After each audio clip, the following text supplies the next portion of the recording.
Hello aspirants, कैसी तैयारी चल रही है आप सबकी। Welcome to our YouTube channel सरकारी नौकरी नोटिफिकेशंस। एस्पिरेंट्स, आपका अपने यूट्यूब चैनल सरकारी नौकरी नोटिफिकेशंस पर आपका स्वागत है। और एस्पिरेंट्स, आज की एक इम्पोर्टेंट अपडेट है और वो अपडेट क्या है, इस चीज़ को जानने के लिए आप वीडियो के एंड तक बने रहिए। ठीक है, जो भी एस्पिरेंट्स वीडियो पर नए हैं, चैनल पर नए हैं, तो चैनल सरकारी नौकरी नोटिफिकेशंस को सब्सक्राइब करके जरूर चलें। वीडियो अच्छी लगे तो वीडियो को लाइक करना, शेयर करना। अगर कुछ इश्यू हो, कुछ पूछना हो वीडियो के सब्जेक्ट वे के बारे में, कंटेंट के बारे में, तो आप कमेंट बॉक्स में कमेंट जरूर करना। ठीक है, तो एक बार फिर से अगर सब चैनल सब्सक्राइब नहीं किया तो चैनल सब्सक्राइब करते हो। चलिए शुरुआत करते हैं। एस्पिरेंट्स, जो एसएससी के एग्ज़ाम चल रहे हैं और इन सभी को देखते हुए आज हम लेके आए हैं हिस्ट्री की मैराथन क्लास। ठीक है, इसमें हिस्ट्री के बहुत सारे क्वेश्चन हैं तो प्रीवियस ईयर्स आए हुए हैं।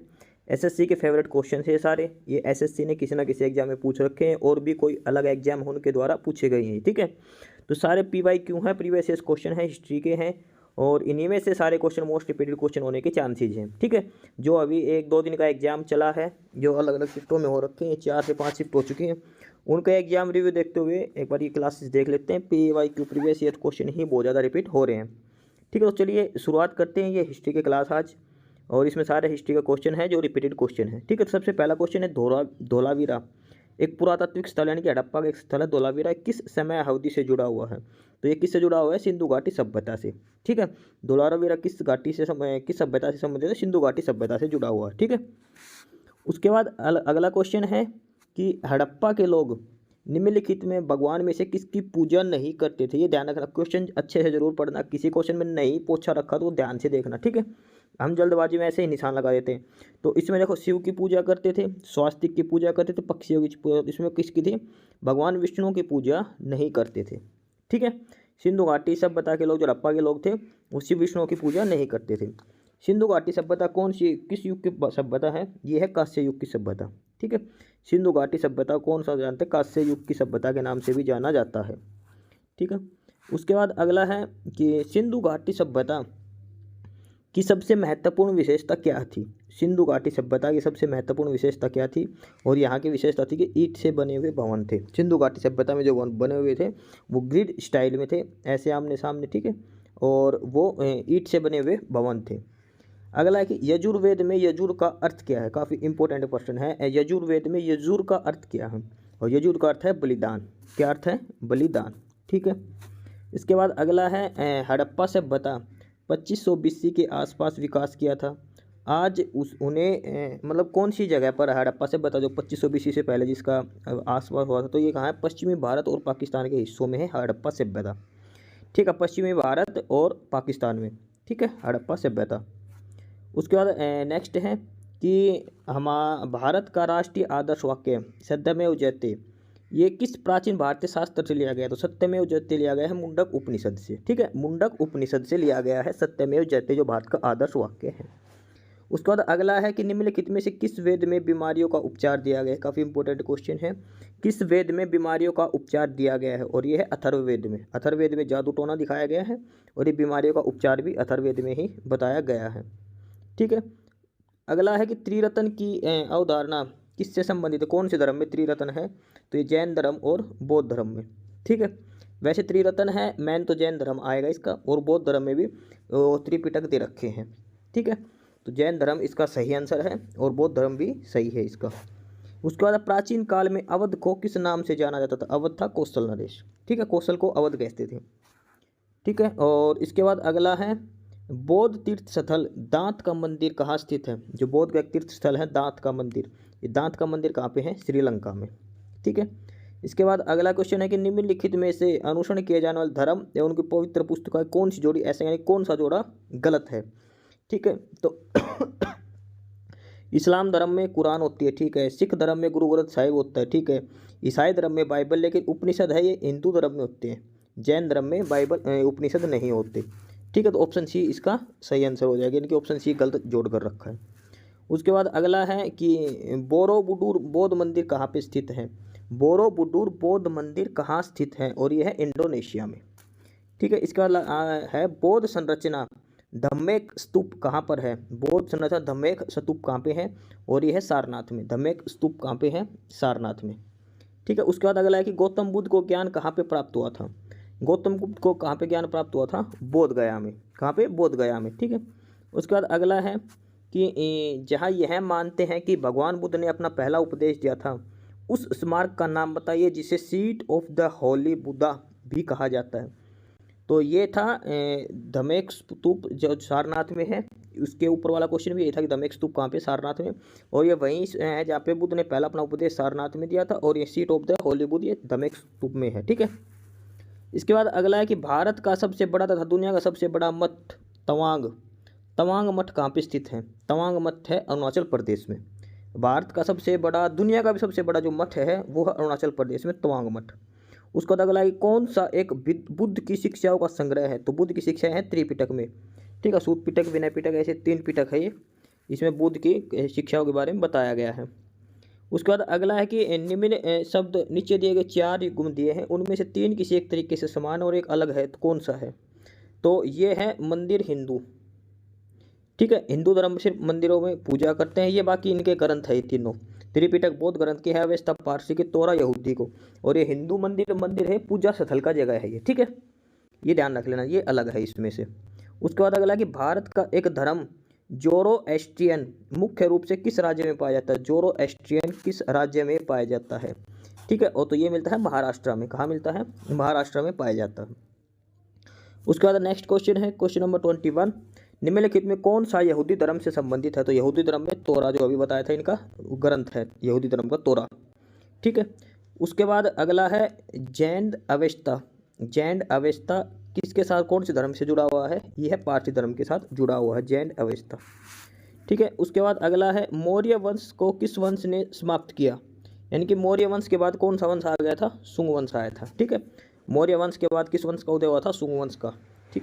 उसके बाद अगला है किस राज्य की कहानी मुद्रा राक्षस नाटक का विषय है? मुद्रा राक्षस में किसके बारे में लिखा है? चंद्रगुप्त मौर्य के ठीक है। चंद्रगुप्त मौर्य की कहानी है मुद्रा राक्षस में। ठीक है। चंद्रगुप्त मौर्य की। और ये मुद्रा राक्षस की रचयिता कौन थे? बाणभट्ट ने। उसके बाद अगला कि मौर्य वंश का अंतिम सम्राट कौन था? यह था बृहद्रथ। मौर्य वंश के बाद कौन सा वंश आ गया था? शुंग वंश आया था। मौर्य वंश का अंतिम सम्राट कौन था? बृहद्रथ था। ठीक है। सम्राट अशोक किसके उत्तराधिकारी थे? अशोक किसके उत्तराधिकारी थे? तो अशोक था बिंदुसार का उत्तराधिकारी। ठीक है। सम्राट अशोक किसके उत्तराधिकारी थे? बिंदुसार के। उसके बाद अगला है चाणक्य का एक अन्य नाम क्या है? चाणक्य का एक अन्य नाम क्या था? असली जो रियल नेम था चाणक्य का विष्णुगुप्त था चाणक्य का। ठीक है। महाराष्ट्र सम्राट अशोक किस वंश के थे? तो अशोक कौन से काल के थे? मौर्य काल के। ठीक है। उसके बाद अगला है निम्नलिखित में से एक गलत जोड़े का चयन कीजिए। चंद्रगुप्त था, ये चंद्रगुप्त मौर्य वंश का था। राजा था वो प्रथम और द्वितीय चोल वंश के थे। कनिष्क जो कुषाण वंश का था। ठीक है। बिंबिसार ये गुप्त वंश का नहीं था, ये ध्यान रख लेना। बिंबिसार ये गलत हो जाएगा। ठीक है। क्योंकि गुप्त वंश का था श्रीगुप्त। ठीक है। जो गुप्त वंश का संस्थापक तो श्रीगुप्त था। उसके बाद अगला है कि गुप्त साम्राज्य के वास्तविक संस्थापक, ये अगला क्वेश्चन आएगा, श्रीगुप्त थे जो गुप्त वंश के वास्तविक संस्थापक थे। उसके बाद अगला है कि पूर्व चोल राजाओं में से किसे सबसे महान माना जाता है? चोल राजा थे उसमें सबसे महान कौन था? करिकला। उसके बाद अगला है गुप्त काल के दौरान चीन के किस यात्री ने भारत का भ्रमण किया था? यानी कि जो गुप्त काल था उसमें कौन सा चीनी यात्री भारत आया था? वो आया था फाहियान। ठीक है। गुप्त काल के काल। उसके बाद अगला है कि किस चालुक्य राजा ने कन्नौज के राजा हर्ष को पराजित किया था? हर्ष को पराजित किसने किया था? पुलकेशिन द्वितीय ने। जो हर्षवर्धन जो राजा था कन्नौज का शासक, उसको किसने हराया था? पुलकेशिन द्वितीय ने। पुलकेशिन द्वितीय कौन था? एक चालुक्य राजा था। ठीक है। पुलकेशिन द्वितीय ने हर्ष को हराया था। ठीक है। उसके बाद अगला कि पल्लव वंश के कौन से राजा संस्कृत नाटक भी लिखा करते थे? पल्लव वंश का वह कौन सा राजा था जो संस्कृत नाटक के लिखता था? और वो है महेंद्र वर्मन। महेंद्र वर्मन थे पल्लव वंश के शासक थे जिन्होंने, और जो संस्कृत नाटक भी लिखा करते थे। ठीक है। महेंद्र वर्मन। उसके बाद अगला है कि चोल वंश का अंतिम शासक कौन था? और चोल वंश का अंतिम शासक था राजेंद्र चोल तृतीय। ये ध्यान रखना, तृतीय, थर्ड। राजेंद्र चोल तृतीय, थर्ड चोल राजवंश के अंतिम शासक थे। उसके बाद अगला क्वेश्चन है कि साहित्य के प्रमुख समर्थक राजा भोज किस वंश से जुड़े हुए हैं? तो जो भोज थे राजा भोज वो परमार वंश के जुड़े हुए हैं। किस वंश से जुड़े हुए हैं? परमार वंश से। उसके बाद अगला कि कौन से चोल राजा ने मालदीव के द्वीपों पर दरियाई विजय पाई थी? और ये थे राजा ने। राजा राज ने चोल राजा था और इन्होंने मालदीव के द्वीपों पर विजय पाई थी, राजा राज ने। ठीक है। और उसके बाद अगला है कि इनमें से कौन सा राजवंश दक्षिण भारत से संबंधित नहीं है, यानी कि 3 राजवंश ऐसे हैं जो दक्षिण भारत के हैं। तो ये है पांड्य वंश, सातवाहन और पल्लव वंश। ठीक है, पाल वंश दक्षिण भारत का वंश नहीं है। ठीक है, उसके बाद अगला है कि किस भारतीय राजा ने पूर्व एशिया के कुछ हिस्सों को जीतने के लिए नौसैनिक शक्ति का इस्तेमाल किया था। जो नेवी का इस्तेमाल किया था वो थे राजेंद्र चोल। चोल शासकों ने सबसे पहले नेवी का इस्तेमाल किया था। राजेंद्र चोल थे शासक जिन्होंने नौसैनिक शक्ति का इस्तेमाल किया था। उसके बाद है चेरा डायनेस्टी राजाओं ने किन राज्यों पर शासन किया था। जो चेरा डायनेस्टी के राजा थे उन्होंने शुरू में किन किन राज्यों पर शासन किया था, वो थे तमिलनाडु और केरला पे। ठीक है, तमिलनाडु और केरल पे चेरा वंश के राजाओं ने शासन किया था। उसके बाद अगला है तिरुकुरल नामक ग्रंथ के संकलनकर्ता कौन है। तिरुकुरल नामक ग्रंथ की रचयिता किसने है, ये तिरुवल्लुवर। ठीक है, तिरुवल्लुवर ने तिरुकुरल नामक ग्रंथ की रचना की थी। उसके बाद अगला है कि पंच संहिता, पंचदांतिका, वृहत संहिता और सांख्य सिद्धांत के लेखक कौन से हैं। तो ये है वराहमिहिर। वराहमिहिर है ये पंच सिद्धांतिका, वृहत संहिता और सांख्य सिद्धांत के लेखक है वराहमिहिर। उसके बाद अगला है सुश्रुत को किस रूप में जाना। सुश्रुत ये भारत के चिकित्सक थे। ठीक है, ये थे शल्य, ऑप्शन बी भारतीय शल्य चिकित्सा के जनक, जो ऑपरेशन जो बोलते हैं उसके जनक थे सुश्रुत। ठीक है, उसके बाद अगला है कि चरक संहिता को किस शाखा से संबंधित है। चरक संहिता चिकित्सा की किस शाखा से संबंधित है, ये है आयुर्वेद में। चरक संहिता किस में है, आयुर्वेद में। ठीक है, उसके बाद अगला क्वेश्चन है कि प्राचीन भारतीय कानूनी दस्तावेज मनुस्मृति किस में, कौन सी भाषा में लिखी गई। मनुस्मृति संस्कृत में लिखी गई है। मनुस्मृति ध्यान रख लेना। ठीक है, और ये कौन सा दस्तावेज है, कानूनी दस्तावेज है। राजतरंगिनी लिखी गई थी कल्हण ने। राजतरंगिनी किसके द्वारा लिखी गई थी, कल्हण के द्वारा।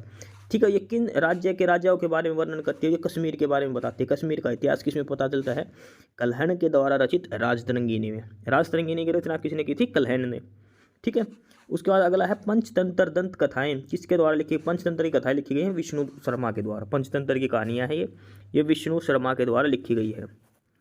इसके बाद अगला कि निम्नलिखित में कौन सा साहित्य संस्कृत में नहीं लिखा गया, यानी कि 3 ऐसे जो संस्कृत में है, एक कौन सा, ये देखो तिरुकुरल साउथ की है, ये संस्कृत में नहीं। राजतरंगिनी जो कल्हण की है ये भी संस्कृत में है।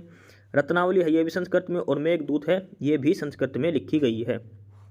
ठीक है, उसके बाद अगली है कि इनमें से कौन सी गणित विषय पर लिखित एक मध्य युग भारतीय पुस्तक है जो गणित पर लिखी गई है, और वो है लीलावती। लीलावती ऐसा ग्रंथ है जो गणित विषय पर लिखा गया है।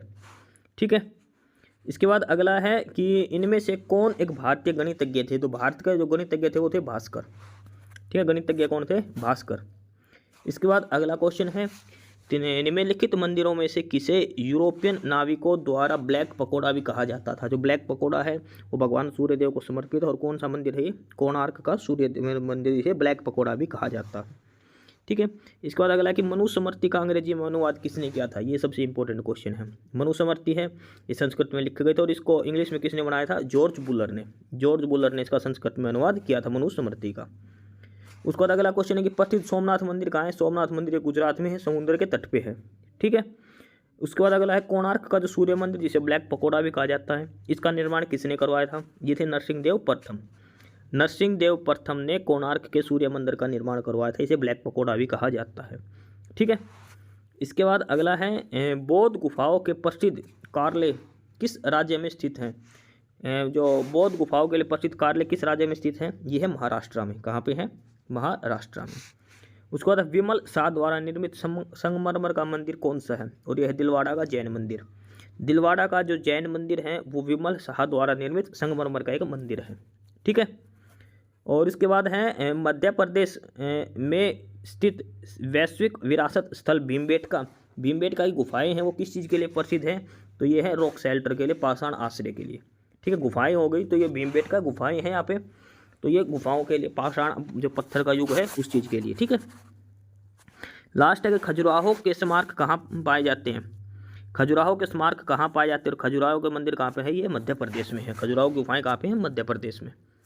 ठीक है, उसके बाद अगला कि खजुराहो मंदिर वास्तुकला में किस प्रकार कौन सी वास्तुकला का यूज किया गया। इसमें नागर शैली का यूज किया गया। खजुराहो के जो मंदिर है मध्य प्रदेश में, इसमें नागर शैली का प्रयोग किया गया, नागर शैली दिखाई गई है इसमें। ठीक है, इसके बाद अगला है कि अजंता गुफाएं जो करीब 30 रॉक आउट बौद्धिक गुफा है जो भारतीय कला के बेहतरीन जीवित उदाहरण हैं, विशेष रूप से पेंटिंग में, ये कहाँ पर स्थित हैं? तो अजंता की गुफाएं हैं, ये कहाँ पे स्थित हैं? ये औरंगाबाद महाराष्ट्र में स्थित है। अजंता और एलोरा की गुफाएं औरंगाबाद महाराष्ट्र में स्थित है अजंता की गुफाएं। उसके बाद भीमबेटका की गुफाएं, ये मध्य प्रदेश में है, दोबारा से हो गया, ठीक है। भीमबेटका गुफाएं कहाँ पे हैं? ये मध्य प्रदेश में। उसके बाद अगला है कि हनमकोड़ा शहर में स्थित एक ऐतिहासिक हिंदू मंदिर 10,000 स्तंभ 1000 पिलर टेम्पल, इसका निर्माण किसने करवाया था? ये था रुद्रदेव ने। हम हनमकोड़ा शहर में स्थित है एक 1000 पिलर मंदिर, 1000 स्तंभ मंदिर का है, और इसका निर्माण करवाया था रुद्रदेव ने, ठीक है। 1000 पिलर स्टैम्प रुद्रदेव ने। उसके बाद मीनाक्षी मंदिर, ये मदुरई में है। मदुरई कहाँ पे है? तमिलनाडु। मीनाक्षी देवी जो मंदिर है मीनाक्षी का, ये है मदुरई में, ठीक है, मदुरई में। इसके बाद अगला क्वेश्चन है कि दिल्ली में अशोक स्तंभ ने वैज्ञानिकों को अचंभित कर रखा है, क्योंकि यह मौसम की सभी अनिश्चितता को झेलता है। उसमें न तो जंग लगती है और न ही संरक्षित होता है। किस धातु का बनाया हुआ है? तो जो अशोक स्तंभ है वो किसका बना हुआ है? लोहे का बना हुआ है, ठीक है, लेकिन आज तक उस पर कोई भी जंग नहीं लगी है, ठीक है। और इसके बाद अगला है कि महाबोधि मंदिर या महाजागृति मंदिर, जो एक बौद्ध मंदिर है, ये कहाँ पे स्थित है? तो ये महाबोधि मंदिर है बिहार में। कहाँ पे है? बिहार में स्थित है महाबोधि मंदिर, ठीक है।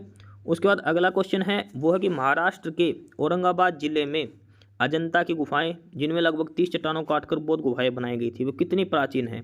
अजंता और एलोरा की गुफाएं ये दोनों महाराष्ट्र के औरंगाबाद जिले में है, और 2 शताब्दी ईसा पूर्व की है ये, ठीक है, 2nd सेंचुरी की।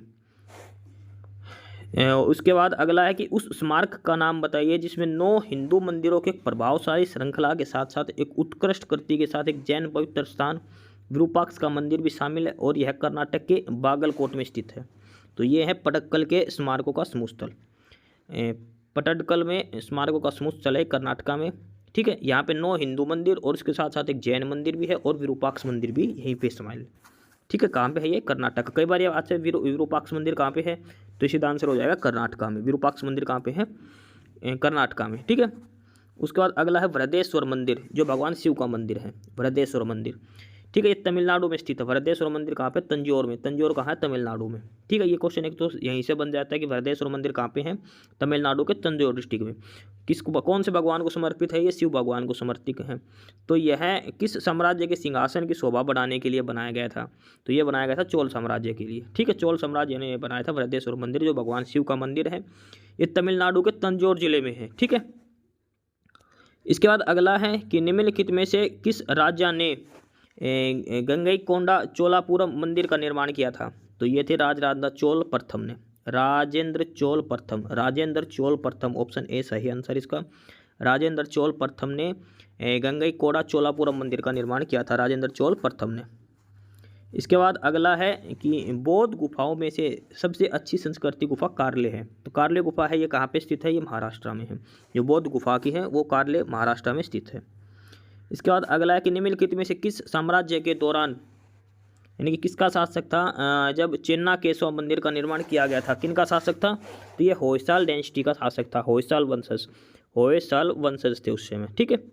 उसके बाद अगला कि निम्नलिखित में से कौन सी गुफाओं की खुदाई राजा खारवेल के द्वारा की गई थी? तो ये कही थी खंडगिरी की, ठीक है। खंडगिरी की गुफाएं हैं, उनकी खुदाई राजा खारवेल द्वारा की गई थी, ठीक है। उसके बाद अगला है कि तमिलनाडु स्थित महाबलीपुरम, जो महाबलीपुरम का मंदिर है, इसका निर्माण किसने करवाया था? ये किया गया था पल्लवों के द्वारा। जो पल्लवों द्वारा महाबलीपुरम का मंदिर का जो इमारतें हैं उनका निर्माण किया गया था, ये है तमिलनाडु में, ठीक है। उसके बाद अगला सांची का स्तूप है, ये किसने बनाया था? सांची का स्तूप बनवाया गया था अशोक ने। सांची स्तूप का निर्माण किसने करवाया था? अशोक ने करवाया था, ठीक है। अगला प्रश्न ये फिर से है कि वृहदेश्वर मंदिर कहाँ है? ये तमिलनाडु के तंजौर में है, वृहदेश्वर मंदिर, ठीक है, भगवान शिव को समर्पित है, ठीक है। उसके बाद अगला कि कांची में कैलाशनाथ मंदिर का निर्माण किसके शासनकाल में हुआ था? कांची में, तो ये हुआ था पल्लव शासकों के द्वारा। कांचीपुरम में जो कैलाशनाथ मंदिर है उसका निर्माण करवाया था पल्लव शासकों ने। उसके बाद भीमबेटका की गुफाएं कितनी पुरानी है? तो ये लगभग 30,000 साल पुरानी है, ऑप्शन सी 30,000 साल पुरानी है भीमबेटका की गुफाएं। इसके बाद अजंता और एलोरा की गुफाएं, ये है महाराष्ट्र के औरंगाबाद डिस्ट्रिक्ट में, ठीक है। उसके बाद अगला है कि वृहदेश्वर मंदिर किस प्रकार की सामग्री से बनवाया गया? ये रहेगा तमिलनाडु के तंजौर में स्थित है वृहदेश्वर मंदिर, भगवान शिव को समर्पित है। तो ये किससे बनाया गया था? ये ग्रेनाइट से बनाया हुआ है। किससे? ग्रेनाइट से, ठीक है। इसके बाद नेक्स्ट क्वेश्चन है कि तांत्रिक योगिनी पंथ का मूल स्थान क्या माना जाता है? तो ये है ओडिशा में। तांत्रिक योगिनी पंथ का मूल स्थान है ओडिशा। ठीक है, उसके बाद अगला है कि सौर मंदिर कहाँ स्थित है? सौर मंदिर कहाँ पे स्थित है? तो सौर मंदिर है महाबलीपुरम में। कहाँ पे? महाबलीपुरम में सौर मंदिर स्थित है। ठीक है, उसके बाद अगला है कि कार्ला जो बौद्ध गुफाएं हैं, ये कहाँ पे? जो बौद्ध की सबसे प्रचलित गुफा है, सबसे फेमस है, वो कार्ला की गुफाएं हैं। ये महाराष्ट्र में है। ये क्वेश्चन बहुत बार पूछा जा चुका है। ठीक है, उसके बाद अगला है कि महाबोधि मंदिर संकुल भगवान बुद्ध के संबंधित 4 पवित्र स्थलों में से एक है। तो ये है बिहार। ठीक है, बिहार में है महाबोधि मंदिर। इसके बाद अगला है कि गंधार कला एक बौद्ध दृश्य कला जिसका विकास प्रथम शताब्दी से तथा चौथी शताब्दी के व्यापक तौर पर किस साम्राज्य में हुआ था? कुषाण वंश में। किसमें हुआ था? कुषाण वंश में गंधार कला का। ठीक है, इसके बाद अगला है कि श्रवण बेलगोला जहाँ पे भगवान बुद्ध ने अपने प्राण त्याग दिए थे, ये कहाँ पर स्थित है? ये है कर्नाटका में। कर्नाटका के श्रवण बेलगोला में। ठीक है, सॉरी, उससे जैन धर्म से स्वामी उन्होंने त्यागे। ठीक है, श्रवण बेलगोला कर्नाटका में है। उसके बाद अजंता गुफाएं की चित्रकला भारत के कौन से धर्म से संबंधित है? अजंता गुफा ये बौद्ध धर्म से है। अजंता गुफाएं कौन से धर्म से संबंधित हैं? बौद्ध धर्म से। उसके बाद है कि महाभारत का युद्ध कितने दिन तक चला था? महाभारत का युद्ध चला था 18 दिन तक। ठीक है, उसके बाद अगला क्वेश्चन है कि निम्नलिखित में किसने माउंट आबू के पास कायादारा गांव में गोरी राजवंश के मोहम्मद गोरी को हराया था?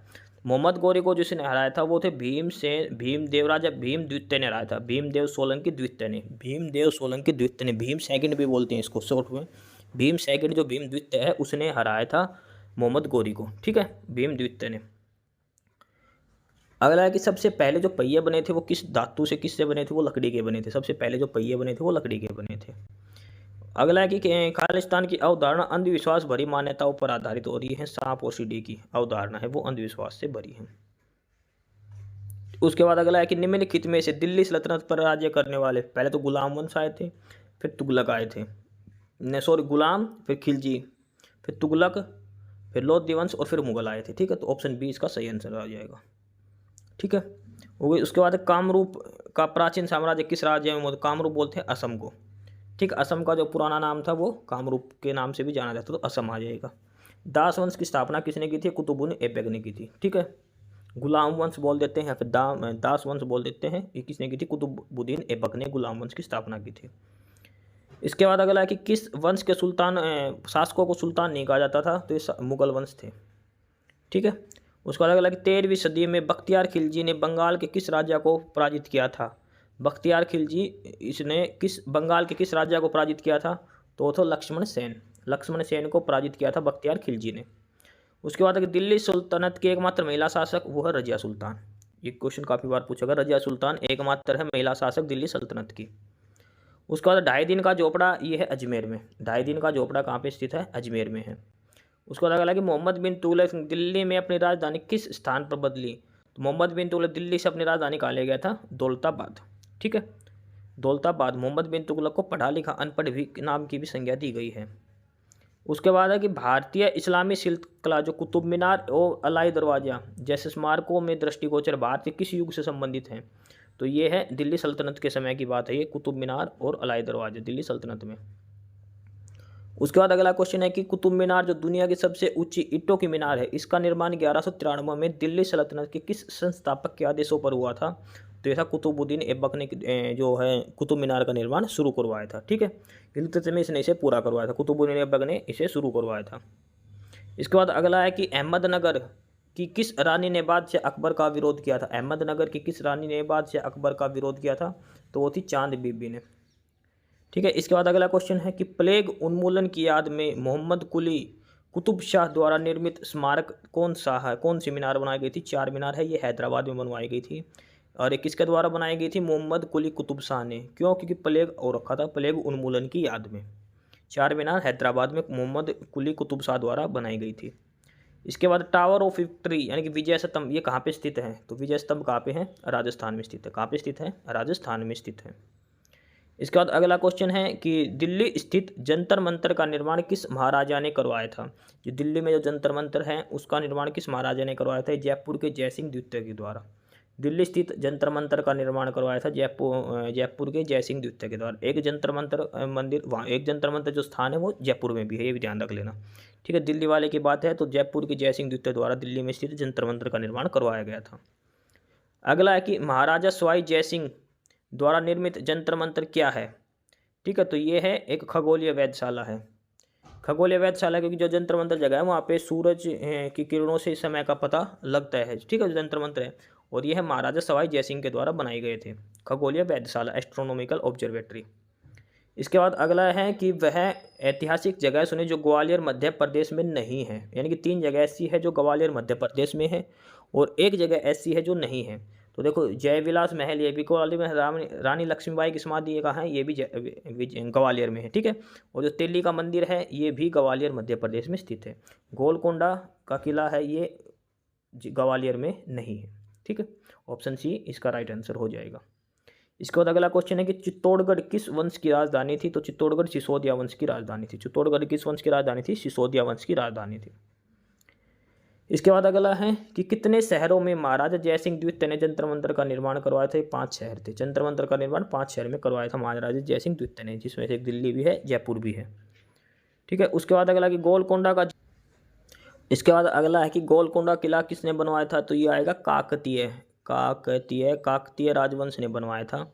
ठीक है, लेकिन इसमें कुतुब शाही राजवंश दे रखा, इन्होंने इसका दोबारा निर्माण करवाया था कुतुब शाही राजवंश ने। ठीक है, शुरू में बनवाया था काकतीय राजवंश ने, लेकिन जो कुतुब शाही राजवंश है इसने इसका जीर्णोद्धार यानी कि दोबारा बनवाया था ये। ठीक है, इसके बाद अगला है कि दिल्ली में जंतर मंतर है। जो जंतर मंतर जगह है वो क्या है, खगोलीय वेधशाला है। जंतर मंतर है ये 5 जगह पर है। ठीक है, इसके बाद है विजयनगर साम्राज्य के प्रथम राजा कौन थे। तो विजयनगर साम्राज्य के थे हरिहर प्रथम, और विजयनगर की स्थापना किसने की थी, हरिहर और बुक्का, इन 2 भाइयों ने मिलकर की थी। हरिहर प्रथम इसका राजा बना था। इसके बाद गोलकुंडा किला किस राज्य में है। तो गोलकुंडा है तेलंगाना में। ठीक है, इसके बाद नेक्स्ट क्वेश्चन है कि अंतिम मुगल सम्राट कौन था। उसके बाद है कि अंतिम मुगल सम्राट कौन था, और वो था बहादुर शाह। बहादुर शाह जफर अंतिम मुगल सम्राट थे। ठीक, ऑप्शन डी इसका सही आंसर हो जाएगा। उसके बाद है कि वर्तमान समय का विजयनगर साम्राज्य की राजधानी हुआ था। विजयनगर साम्राज्य की राजधानी कौन सी थी, हम्पी। हम्पी जो जगह है वो विजयनगर साम्राज्य की राजधानी है। उसके बाद अगला है कि निम्नलिखित मुगल शासकों में जिसने भारतीय उपमहाद्वीप पर शासक किया उनका उल्टा सही अनुक्रम है कि सबसे पहले लास्ट वाला, उसके बाद इधर सबसे पहले वाला इधर आएगा और इधर सबसे लास्ट आएगा। तो सबसे लास्ट में तो कौन सा था, बहादुर शाह द्वितीय सबसे लास्ट में थे। ठीक है, सबसे पहले था अकबर, अकबर का बेटा हुआ सांझा, सांझा के बाद औरंगजेब। ठीक है, औरंगजेब के बाद बहादुर शाह जफर, ये बहादुर शाह द्वितीय ये सबसे लास्ट में थे। तो ऑप्शन सी आएगा। इसके बाद दीन ए इलाही अकबर के द्वारा शुरू किया गया था। ठीक है, और ये अपनाने वाले एकमात्र कौन था, बीरबल एकमात्र ऐसा था जिसने दीन ए इलाही धर्म को स्वीकार किया था। बीरबल ने, अकबर ने इसे शुरू किया था। भारत के तीसरे मुगल सम्राट कौन थे। तो तीसरे मुगल सम्राट थे अकबर। ठीक है, बाबर के बाद हुमायूं के बाद अकबर आया था। मुगल साम्राज्य की स्थापना किसने की थी, बाबर ने। इसके बाद कौन बैठा गद्दी पे, हुमायूं के बाद कौन बैठा गद्दी पे, अकबर। ठीक है, इसके बाद अगला है कि अकबर की प्रशासनिक सीट क्या थी। अकबर की वो थी दिल्ली में, अकबर की प्रशासनिक सीट दिल्ली। अगला क्वेश्चन है वो है कि जहांगीर भारत का कौन से नंबर का मुगल सम्राट था। ठीक है, तो जहांगीर भारत का कौन सा था, 4th मुगल सम्राट था। ठीक है, पहले बाबर आया, बाबर के बाद हुमायूं के बाद अकबर, अकबर के बाद जहांगीर। ठीक है, उसके बाद अगला क्वेश्चन है कि लाल बलुआ पत्थर का कौन सा प्रसिद्ध किला मुगल शासकों के शाही शहर को घेरता है, जिसे जहांगीर महल, खास महल, दीवान खास और 2 खूबसूरत मस्जिदें शामिल हैं। तो वह है आगरा फोर्ट। आगरा फोर्ट है किला है जिसके अंदर जहांगीर महल भी है, दीवान खास भी है। ठीक है, ये सारे कुछ इसमें हैं आगरा फोर्ट में। लाल बलुआ पत्थर से निर्मित है आगरा फोर्ट। इसके बाद किस मुगल शासक ने ताजमहल बनवाया। ये बनवाया था शाहजहां। ये ध्यान रखना, शाहजहां तो सब याद रखते लेकिन ये नहीं रखता किस वंश से थे मुगल शासक था, शाहजहां। ठीक है, यहाँ पे गड़बड़ मत कर देना। उसके बाद अगला कि 4 मीनार का निर्माण कौन सी बीमारी के बाद ये हुआ था, प्लेग के बाद बनवाया गया था। ठीक है, ये क्वेश्चन हमने पहले भी पढ़ चुके हैं कि प्लेग के उन्मूलन के लिए तो 4 मीनार का निर्माण हैदराबाद में करवाया गया था। प्लेग जब खत्म हो गई थी उस बीमारी के उन्मूलन के लिए किया गया था प्लेग के उन्होंने 4 मीनार का निर्माण। इसके बाद अगला है कि निम्नलिखित में से कौन सा एक किसी मृत व्यक्ति का स्मारक नहीं है। जैसे ताजमहल है ये उसने शाहजहां ने अपनी बीवी के याद में, ये मादोदौला ये भी मस्जिद है कब्र का, और ये बीवी का मकबरा भी। तो इसमें है 4 मीनार है, ये प्लेग के उन्मूलन के लिए बनाया गया था। इसमें कोई भी मृत व्यक्ति का स्मारक नहीं है ये, ठीक है, चार मीनार के लिए। उसके बाद अगला है कि फतेहपुर सीकरी में कौन सा एक स्मारक नहीं है, ये ध्यान रखना। जैसे बुलंद दरवाजा है, ये फतेहपुर सीकरी में है। इबादत खाना, ये फतेहपुर सीकरी में। पंचमहल है, ये भी फतेहपुर सीकरी में है। लेकिन गोल गुंबद ये फतेहपुर सीकरी में नहीं है, ठीक है। इसका अगला है कि निम्नलिखित में से कौन सी धार्मिक और धर्मनिरपेक्ष दोनों रूप से प्रसिद्ध ऐतिहासिक स्मारक उत्तर प्रदेश के फतेहपुर सीकरी शहर में नहीं है। फिर से वही है, तो इसमें फतेहपुर में देखो बुलंद दरवाजा भी, दीवान खास भी और सलीम चिश्ती की दरगाह, ये फतेहपुर सीकरी में है। लेकिन कुतुब शाही मकबरे ये फतेहपुर चिश्ती में नहीं है। उसके बाद अगला है कि मुगल सम्राट हुमायूं का मकबरा, हुमायूं का मकबरा कहाँ पे है, दिल्ली में। हुमायूं का मकबरा कहाँ पे स्थित है, दिल्ली में स्थित है। उसके बाद अगला है कि महाराष्ट्र में अवस्थित मुरुद जंजीरा किला चारों ओर से किससे घिरा हुआ है, तो ये है जल से। जो महाराष्ट्र में मुरुद जंजीरा किला है, चारों ओर जल से घिरा हुआ है। इसके बाद जयपुर में हवा महल का निर्माण किससे हुआ, जो हवा महल बना हुआ है जयपुर में किससे बना है, तो वो है लाल और गुलाबी बलुआ पत्थर से, ठीक है। हवा महल लाल और गुलाबी बलुआ पत्थर से। उसके बाद है हवा महल का निर्माण करवाया किसने था, तो जयपुर के राजा सवाई प्रताप सिंह ने, सवाई प्रताप सिंह ने, ये ध्यान रखना, ठीक है। जयपुर के महाराजा सवाई प्रताप सिंह ने हवाई महल का निर्माण करवाया था, हवा महल का निर्माण। उसके बाद है कि निम्नलिखित मस्जिदों में से किसका निर्माण मुगल सम्राट शाहजहां ने करवाया था, इनमें से, तो शाहजहां ने जामा मस्जिद जो दिल्ली है इसका निर्माण शाहजहां ने करवाया था, ठीक है। जामा मस्जिद दिल्ली का निर्माण शाहजहां ने करवाया था। फतेहपुर सीकरी का निर्माण किसने करवाया था, तो फतेहपुर सीकरी जो शहर का जो इसका निर्माण करा था अकबर ने करवाया था। स्वर्ण मंदिर किस झील के किनारे हैं, जो गोल्डन टेम्पल है ये किस झील के किनारे हैं, तो ये है अमृत सरोवर झील, ठीक है। अमृतसर में अमृत सरोवर झील के किनारे हैं। इसके बाद मक्का मस्जिद जो हैदराबाद में है, ये किसके द्वारा पूर्ण काम पूरा किया गया था, औरंगजेब ने इसको कंप्लीट करवाया था, मक्का मस्जिद जो हैदराबाद में है, ठीक है। इसका बाद अगला है कि निम्नलिखित संगीतकारों में से वह कौन सा है जो 1253 से 1325 तक जीवित थे, जिन्हें पारंपरिक तबला और सितार के आविष्कारक के रूप में जाना जाता, तो ये था अमीर खुसरो। अमीर खुसरो इन्होंने तबला का आविष्कार और सितार के आविष्कारक के रूप में जाना जाता अमीर खुसरो को, ठीक है। इसके बाद अगला है कि निम्नलिखित स्थानों का उनके सही स्थान के साथ मिलान कीजिए। जैसे गोलकुंड का किला कहाँ पे है, बुलंद दरवाजा, हुमायूं का मकबरा और रानी की बाव, ठीक है। तो जो गोलकुंड किला है वो हैदराबाद में स्थित है, बुलंद दरवाजा ये फतेहपुर सीकरी में, हुमायूं का मकबरा ये नई दिल्ली में है और रानी की बाव पाटन में है। तो यानी कि पी का ए क्यू का ये ऑप्शन ए सही आंसर हो जाएगा, ठीक है।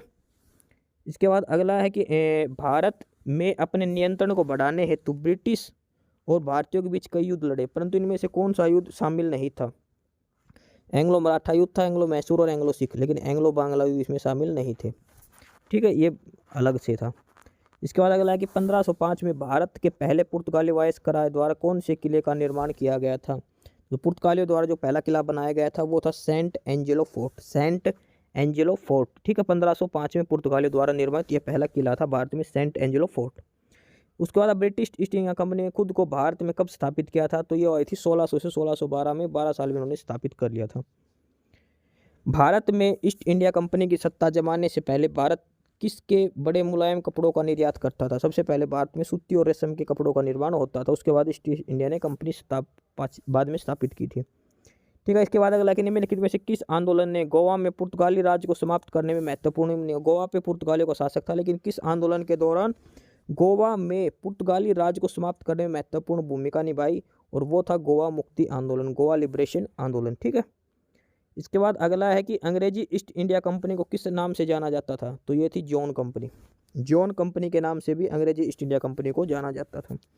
अगला है कि वास्को डी गामा भारत कब आया, तो 1498, 1498 1498 में कालीकट बंदरगाह पर वास्को डी गामा भारत आया था, ठीक है। इसके बाद अगला है कि 1600 में भारत में व्यापार चौकियों की स्थापना करने के लिए ईस्ट इंडिया कंपनी को अधिकार दिया, तो ईस्ट इंडिया कंपनी को अधिकार किसने दिया था, महारानी एलिजाबेथ प्रथम ने, ठीक है। ऑप्शन ए इसका राइट आंसर हो जाएगा, महारानी एलिजाबेथ प्रथम ने। पुर्तगाली व्यापार गोवा की भूमि पर पहली बार किस सदी में आए थे, जो पुर्तगाली व्यापारी थे वो गोवा में पहली बार कब आए थे, 16वीं सदी में आए थे, ठीक है, 1505 के समथिंग आए थे ये। अगला कि स्वतंत्रता से पूर्व निम्नलिखित में से कौन सी एक फ्रांसीसी कॉलोनी नहीं थी, ये तीनों नहीं थी, इसमें सूरत गोवा पन्ना, लेकिन एक थी, ये नहीं आएगा यहाँ पे आएगा, कौन सी एक फ्रांसीसी कॉलोनी थी, तो जो पुडुचेरी बोलते पांडिचेरी थी जो, वो एक फ्रांसीसी कॉलोनी थी, ठीक है। सिर्फ एक ऑप्शन ये था जो फ्रांसीसी कॉलोनी थी, ठीक है। उसके बाद नेक्स्ट क्वेश्चन है कि फ्रांसीसी खोजकर्ता वास्को डी गामा पहली बार समुद्र के रास्ते भारत में कहाँ पर उतरा था, तो ये था ये कपकडामु केरल में पहली बार वास्को डी गामा भारत उतरा था। ठीक है, उसके बाद है यूरोपियन व्यापारी 1498 ईस्वी में पुर्तगाली अन्वेषक वास्को डी गामा के आगमन पर पहले भारतीय तटों पर किस शहर के नजदीक पहुंचे थे? कालीकट बंदरगाह पे उतरा था वास्को डी गामा, कालीकट बंदरगाह केरला में। इसके बाद है कि महाराणा प्रताप के घोड़े का क्या नाम था? तो महाराणा प्रताप के घोड़े का चेतक नाम था। क्या नाम था? चेतक। इसके बाद है कि पानीपत के तीसरे युद्ध में अहमद शाह अब्दाली से किसने युद्ध किया था? पानीपत की तीसरी लड़ाई किस किस के बीच में थी? अहमद शाह अब्दाली और मराठा शासकों के बीच में हुई थी पानीपत की तीसरी लड़ाई। ठीक है, उसके बाद अगला है कि निम्नलिखित में से किस संधि के परिणाम स्वरूप तीसरा एंग्लो मैसूर युद्ध समाप्त हो गया? कौन सी संधि थी जिसके बाद एंग्लो मैसूर युद्ध समाप्त हो गया? और ये थी श्रीरंगपट्टम की संधि। ठीक है, जो अंग्रेजों के और टीपू सुल्तान के बीच में हुई श्रीरंगपट्टम की संधि। इसके बाद है कि भारत की स्वतंत्रता से पहले सबसे बड़ा सामंती राज्य कौन सा था? ये था हैदराबाद। ठीक है, हैदराबाद सबसे बड़ा सामंती राज्य था। ब्रिटिश द्वारा प्लासी युद्ध किसके नेतृत्व में लड़ा गया था? ये था रॉबर्ट क्लाइव। प्लासी युद्ध में जो ब्रिटिश का जो हेड था वो था रॉबर्ट क्लाइव था प्लासी युद्ध में। ठीक है, इसके बाद अगला है कि भारत के सबसे बड़े महलों में से एक जिसे अम्बा विलास के रूप में भी जाना जाता और वडियार महाराजा का निवास भी था, तो ये था मैसूर। मैसूर भारत के सबसे बड़े महलों में से एक था। ठीक है, इसके बाद टीपू सुल्तान की मस्जिद कहाँ पे स्थित है? तो टीपू सुल्तान की मस्जिद कहाँ पे है? कोलकाता में। कहाँ पे? कोलकाता में। अगला क्वेश्चन है, काफ़ी इंपॉर्टेंट क्वेश्चन मान के चलिए इसको, कि प्लासी का जो लड़ाई हुई थी, प्लासी का युद्ध हुआ था, किस नदी के तट पर हुआ? ये होती भागीरथी नदी के किनारे। प्लासी की लड़ाई किस नदी के किनारे? भागीरथी नदी के किनारे पे। स्वतंत्रता प्राप्ति से पूर्व भारत का सर्वप्रथम जूट मिल कहाँ स्थापित की गई थी? तो जूट मिल हो गई थी बंगाल में। स्वतंत्रता प्राप्ति से पूर्व की बात है। ठीक है, भारत की प्रथम जूट मिल बंगाल में स्थापित की गई थी। इसके बाद है कि भारत की पहली रेलगाड़ी किस राज्य में शुरू की गई थी? ये महाराष्ट्र में, मुंबई से थाने के बीच में चली थी। इसके बाद है कि निम्नलिखित में से कौन पहले भारत की आज़ादी किसका पहले भारतीय आज़ादी के रूप में युद्ध का वर्णन है? तो यह है 1857 का विद्रोह, ऑप्शन बी। ठीक है, इसके बाद है सिपाही विद्रोह 1857 में शुरू हुआ था। कहाँ से शुरू हुआ था? मेरठ के। ठीक है, ब्रिटिश से लड़ते हुए रानी लक्ष्मीबाई का देहांत कहाँ पे हुआ था? रानी लक्ष्मीबाई का देहांत हो गया था ग्वालियर में। ये रानी लक्ष्मीबाई की जो समाधि वो कहाँ पे है? ग्वालियर में, ऑप्शन बी। इसके बाद सिपाही बगावत कहाँ से हुई थी? ये हुई थी मेरठ के बैरकपुर छावनी से, मेरठ में। इसके बाद है कि भारत कौन सी ईस्वी में ब्रिटिश साम्राज्य के प्रत्यक्ष शासन के अधीन आ गया था? 1858 में ब्रिटिश के अंडर में आ गया था, 1857 की लड़ाई के बाद। इनमें से किस एक स्वतंत्रता संग्राम का मूल नाम मणिकर्णिका था? किस एक स्वतंत्रता सेनानी का मूल नाम मणिकर्णिका था? और ये था रानी लक्ष्मीबाई। झांसी की रानी लक्ष्मीबाई का नाम क्या था? मणिकर्णिका। ठीक है, इसके बाद अगला है कि बेलूर मठ कहाँ पर स्थित है? बेलूर मठ कहाँ पर स्थित है? बेलूर मठ है पश्चिम बंगाल में। बेलूर मठ कहाँ स्थित है? पश्चिम बंगाल में। ठीक है, उसके बाद अगला है कि बाल गंगाधर तिलक ने सर रतन टाटा के साथ मिलकर 1905 में स्वदेशी वस्तुओं की दुकान खोली। उसी दुकान का क्या नाम था? जो स्वदेशी वस्तुओं की दुकान बाल गंगाधर तिलक ने रतन टाटा के साथ मिलकर खोली थी, उस दुकान का क्या नाम था? तो उस दुकान का नाम था बॉम्बे स्वदेशी सहकारी दुकान कंपनी लिमिटेड। बॉम्बे स्वदेशी सहकारी दुकान कंपनी लिमिटेड। ठीक है, इसके बाद अगला है कि रामकृष्ण मिशन किसके द्वारा गठित किया गया? तो रामकृष्ण मिशन की स्थापना स्वामी विवेकानंद ने की थी। और किसके लिए की थी? स्वामी विवेकानंद के गुरु थे रामकृष्ण परमहंस, इनकी याद में स्वामी विवेकानंद ने रामकृष्ण मिशन की स्थापना की थी। ठीक है, स्वामी विवेकानंद के गुरु कौन थे? रामकृष्ण परमहंस। निम्नलिखित में से किसने हिंदू धर्म के कई अनुष्ठानों के खिलाफ प्रचार किया, जैसे कि मूर्ति पूजा, जन्म से जाति, पशु बलि, वेद पढ़ने के लिए महिलाओं पर प्रतिबंध? ये थे स्वामी दयानंद सरस्वती। स्वामी दयानंद सरस्वती। इसके बाद अगला कि आधुनिक भारत नवजागृति का जनक किसे माना जाता है? मॉडर्न इंडियन रीनेंसेशन का इनका माना जाता है राजा राम मोहन राय। आधुनिक भारतीय जागृति का जनक माना जाता है राजा राम मोहन राय को। उसके बाद अगला है कि 1893 में विश्व की धर्म संघीय संसद में भारत का प्रतिनिधित्व किसने किया था? तो ये किया था स्वामी विवेकानंद ने। स्वामी विवेकानंद ने। भारतीय कांग्रेस की पहली बैठक का आयोजन कहाँ किया गया था? यह था बॉम्बे में। भारत की जो कांग्रेस की पहली बैठक हुई थी वो बॉम्बे में हुई थी। इसके बाद ब्रह्म समाज की स्थापना किसने की थी? ये राजा राम मोहन राय ने की थी। ब्रह्म समाज की स्थापना राजा राम मोहन राय ने। इसके बाद है कि 1939 में इंडियन नेशनल कांग्रेस छोड़ने के बाद सुभाष चंद्र बोस ने किसका गठन किया था? तो उन्होंने किया था फॉरवर्ड ब्लॉक का गठन। कब किया था? 1939 में सुभाष चंद्र बोस ने। ठीक है, इसके बाद अगला है कि भारतीय राष्ट्रीय कांग्रेस के प्रथम मुस्लिम अध्यक्ष कौन थे? तो ये थे बदरुद्दीन तैयब जी। भारतीय राष्ट्रीय कांग्रेस के प्रथम मुस्लिम अध्यक्ष बदरुद्दीन तैयब। इसके बाद स्वतंत्रता काल अवधि के दौरान कांग्रेस के अध्यक्ष कौन थे? जब 1947 में जब आज़ाद हुआ भारत, तो उस टाइम कांग्रेस के अध्यक्ष कौन थे? JB कृपलानी। काफ़ी इंपॉर्टेंट क्वेश्चन मान के चलिए, ठीक है। कांग्रेस के अध्यक्ष उस टाइम कौन थे? JB कृपलानी। 1885 में भारतीय राष्ट्रीय कांग्रेस की गठन उस टाइम में गवर्नर कौन था? अच्छा, जब 1800 देखो स्थापना की थी कांग्रेस की ए हो ह्यूम ने, लेकिन उस टाइम जो गवर्नर था इंडिया का वो था लॉर्ड डफरिन। डफरिन के शासनकाल में भारतीय राष्ट्रीय कांग्रेस की स्थापना हुई थी 1885 में। A.O. ह्यूम ने इसकी स्थापना की थी, ठीक है। इसके बाद अगला है कि स्वतंत्र भारतीय में भारतीय राष्ट्रीय कांग्रेस की पहली महिला अध्यक्ष कौन थी? जब भारत स्वतंत्र हो, इंदिरा गांधी पहले महिला अध्यक्ष स्वतंत्र होने के बाद इंदिरा गांधी भारतीय राष्ट्रीय कांग्रेस की पहली अध्यक्ष थी। उसके बाद अगला है कि स्वतंत्रता से पहले भारत में राष्ट्रीय कांग्रेस की पहली महिला अध्यक्ष कौन थी? स्वतंत्रता से पूर्व वो थी एनी बेसेंट, ठीक है। एनी बेसेंट थी। और भारतीय महिला पूछे कि कौन भारतीय महिला थी पहली, वो थी सरोजिनी नायडू। ओवरऑल कोई महिला थी, एनी बेसेंट विदेशी महिला है, और भारतीय महिला थी सरोजिनी नायडू स्वतंत्रता से पूर्व। स्वतंत्रता के बाद श्रीमती इंदिरा गांधी। इसके बाद अगला कि 1885 में भारतीय राष्ट्रीय कांग्रेस की स्थापना किसके द्वारा की गई थी? तो ये की गई थी A.O. ह्यूम ने, एलन ऑक्टिवेरियन ह्यूम के द्वारा भारतीय राष्ट्रीय कांग्रेस की स्थापना की गई थी। भारतीय राष्ट्रीय कांग्रेस के जो पहले अध्यक्ष कौन बने थे? फिर वो बने थे WC बनर्जी, व्योमेश चंद्र बनर्जी। ये भारत के पहले अध्यक्ष, भारतीय राष्ट्रीय कांग्रेस के पहले अध्यक्ष बने थे। स्थापना की थी A.O. ह्यूम ने। पहली महिला जो प्रतिनिधि थी वो एनी बेसेंट थी। पहली भारतीय महिला वो सरोजिनी नायडू थी, ठीक है। स्वतंत्रता से पहले की बात है। उसके बाद स्वदेशी आंदोलन की घोषणा कब की गई थी? औपचारिक घोषणा वो की गई 7 अगस्त 1905 को स्वदेशी आंदोलन की घोषणा की गई थी, 7 अगस्त 1905 को बंगाल विभाजन के समय। इसके बाद भारतीय राष्ट्रीय कांग्रेस का गठन ये हुआ था 1885 में भारतीय राष्ट्रीय कांग्रेस का गठन हुआ था। 1905 में बंगाल का विभाजन किसने किया था? लॉर्ड कर्जन ने। ये क्वेश्चन अभी भी पूछा गया था यूपी पुलिस में, और अब भी इंपॉर्टेंट है। लॉर्ड कर्जन ने बंगाल का विभाजन 1905 में किया था, ठीक है। और ये अगला क्वेश्चन भी सेम है कि बंगाल विभाजन का आदेश किसने दिया था? लॉर्ड कर्जन ने। दिल्ली भारत की राजधानी कब बनी थी? ये 1911 में भारत की राजधानी बनाई गई थी, दिल्ली भारत की राजधानी। ऑल इंडिया मुस्लिम लीग की स्थापना कब हुई? ऑल इंडिया मुस्लिम लीग की स्थापना कब हुई? ये हुई थी 1906 में। ऑल इंडिया मुस्लिम लीग की स्थापना कब हुई थी? 1906 में, 1906, ठीक है। उसके बाद अगला है कि किंग जॉर्ज पंचम तथा क्वीन मैरी की यात्रा की याद में सन 1911 में भारत में कौन सा लोकप्रिय पर्यटक स्थल बनाया गया? तो ये बनाया गया था गेटवे ऑफ इंडिया मुंबई में। और ये किसकी याद में बनाया गया? किंग जॉर्ज प्रथम और क्वीन मैरी जब भारत की यात्रा पे आए थे 1911 में, तो उनके लिए एक पर्यटक स्थल गेटवे ऑफ इंडिया का निर्माण किया गया था, ठीक है। इसके बाद भारत की राजधानी को दिल्ली से पहले भारत की राजधानी कौन सी थी? तो वो थी कोलकाता। पहले कोलकाता थी, फिर 1911 में कोलकाता से भारत की राजधानी दिल्ली बना दी गई थी, ठीक है। इसके बाद अगला क्वेश्चन है कि 1915-16 में स्थापित होम रूल 1915-16 में स्थापित होम रूल लीग निम्नलिखित में से किसकी सहायक इकाई के रूप में काम करती थी? तो होम रूल लीग थी भारतीय राष्ट्रीय कांग्रेस की एक सहायक इकाई के रूप में काम करती थी, ठीक है। होम रूल लीग आंदोलन के संस्थापक कौन थे? इसकी स्थापना की थी एनी बेसेंट। एनी बेसेंट कहाँ से थी? आयरलैंड से थी, ठीक है। Annie Besant home rule league की संस्थापक थी।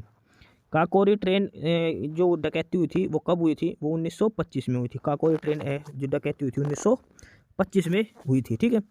अगला क्वेश्चन है कि हिंदुस्तान सोशलिस्ट रिपब्लिक एसोसिएशन उसके कौन एक ऐसा जो सदस्य नहीं था? इसके चंद्रशेखर आज़ाद सदस्य थे, भगत सिंह और सुखदेव थे। नाना साहेब इसके सदस्य नहीं थे, ठीक है। ये तीनों सदस्य थे, चंद्रशेखर आज़ाद, भगत सिंह और Sukhdev, Hindustan socialist Republic association के सदस्य थे तीनों, ठीक है। इसके बाद है निम्नलिखित में से कौन सा आंदोलन लाल बाल पाल द्वारा शुरू किया गया था? लाला लाजपत राय, बाल गंगाधर तिलक, विपिन चंद्र पाल, और ये था स्वदेशी आंदोलन, ठीक है। इसके बाद अगला है हिंदुस्तान सोशलिस्ट रिपब्लिक एसोसिएशन की स्थापना की किसने थी? तो भगत सिंह ने की थी, ठीक है। और उसके बाद असेंबली बम कांड में भगत सिंह का मुख्य साथी कौन सा था? तो असेंबली बम भगत सिंह के साथ और कौन था? बटुकेश्वर दत्त। असेंबली में जब बम फेंका गया था तो उसमें भगत सिंह और उसके साथ कौन पकड़ा गया था? बटुकेश्वर दत्त। वह औरत कौन है जिसने स्वतंत्रता के लिए लड़ने के लिए भारतीय महिलाओं की जागृति में एक महत्वपूर्ण भूमिका निभाई और भारत की कोकिला के नाम से जाना? भारत की कोकिला के नाम से किसको जानते हैं? श्रीमती सरोजिनी नायडू को, ठीक है। इसके बाद अगला है कि निम्नलिखित में से किसने स्वतंत्रता आंदोलन के एक अंश के रूप में चटगांव छापा में भाग लिया था? चटगांव में शूट आउट में जो हुआ था चटगांव में, वो था प्रीतिलता वाडेदार, ठीक है। उसके बाद है कि निम्नलिखित में से एक व्यक्ति ब्रिटिश द्वारा फांसी चढ़ाया गया था, स्वतंत्रता संग्राम का क्रांतिकारी नहीं है? तो फांसी चढ़ाया गया तो भगत सिंह को दी गई थी, राजगुरु सुखदेव को दी गई थी, चंद्रशेखर को फांसी नहीं दी गई थी, ठीक है। इसके बाद अगला है 199 क्वेश्चन। और ये है कि भारतीय स्वतंत्रता संग्राम में सहायता हेतु निम्नलिखित में से कौन से संगठन की स्थापना भारत के बाहर नहीं की गई थी। यानी कि इनमें से 3 ऐसे संगठन हैं जिनकी स्थापना भारत के बाहर हुई थी। ऐसा कौन सा है जिसकी स्थापना भारत से बाहर नहीं हुई थी। ठीक है, तो ये गदर पार्टी है, इसकी भी भारत से बाहर हुई थी। बर्लिन समिति है, इसकी भी भारत से बाहर स्थापना हुई थी। और जो इंडिया हाउस है, इसकी भी भारत से बाहर स्थापना हुई थी। तो ऑप्शन सी है हिंदुस्तानी समाजवादी गणतंत्र, इसकी भारत में स्थापना हुई थी। इसके बाद अगला कि निम्नलिखित में कौन सा भारतीय था जिसने ब्रिटिश ने स्वतंत्रता संग्राम में शामिल होने का 18 वर्ष की आयु में फांसी दी। खुदीराम बोस सबसे यंगेस्ट पर्सन था जिसको फांसी दी गई थी। 18 साल की उम्र में खुदीराम बोस को फांसी दे दी थी अंग्रेजों ने 18 साल की उम्र में ही। ठीक है, उसका अलग अलग कि भगत सिंह और उसके साथियों ने किसका बदला लेने के लिए जॉन सॉन्डर्स की हत्या की थी। सॉन्डर्स की हत्या भगत सिंह और उसके साथियों ने गोली मार दी थी। और ये थी लाला लाजपत राय की जब मौत हो गई थी उसके कारण, जलियांवाला बाग हत्याकांड के विरोध के कारण जब लाला लाजपत राय इन्होंने हड़ताल की थी तो लाला लाजपत राय की मौत हो गई थी। तो उसके बदला लेने के सॉन्डर्स की हत्या की थी भगत सिंह और उसके साथियों ने। उसके बाद है कि कौन से स्वतंत्रता सेना ने जेल की दीवारों पर महाकाव्य कमला लिखा था। महाकाव्य कमला वो था वी.डी. सावरकर। वी.डी. सावरकर ने जेल की दीवारों पर कमला महाकाव्य की रचना की थी। इसके बाद अरुणा अशरफ अली को कहा भारतीय राष्ट्रीय कांग्रेस का ध्वज फहराने के लिए याद किया जाता है। अरुणा अशरफ अली ने कहाँ पे ध्वज फहराया था, कब फहराया था इसने, तो इन्होंने फहराया था भारत छोड़ो आंदोलन के दौरान, अरुणा अशरफ अली ने। इसके बाद अगला प्रश्न है कि काकोरी ट्रेन जो डकैती 1925 में हुई थी उसमें किसके द्वारा की गई थी। तो ये गई थी हिंदुस्तान रिपब्लिक एसोसिएशन द्वारा, एचआरए के द्वारा ये काकोरी ट्रेन एक्शन 1925 में किया गया था। ठीक है, इसके बाद अगला है कि स्वतंत्रता सेनानी भगत सिंह को किस वर्ष फांसी दी गई थी। इनको दी गई थी 1931 को, भगत सिंह, राजगुरु और सुखदेव को। किस क्रांतिकारी ने खुद से मौत को गले लगाया था, वो थे चंद्रशेखर आज़ाद। इन्होंने खुद से गोली मार दी थी पिस्टल से। ठीक है, चंद्रशेखर आज़ाद ने। लाला लाजपत राय का निवास स्थान, लाला लाजपत राय पंजाब से थे। लाला लाजपत राय कहाँ से थे, पंजाब से।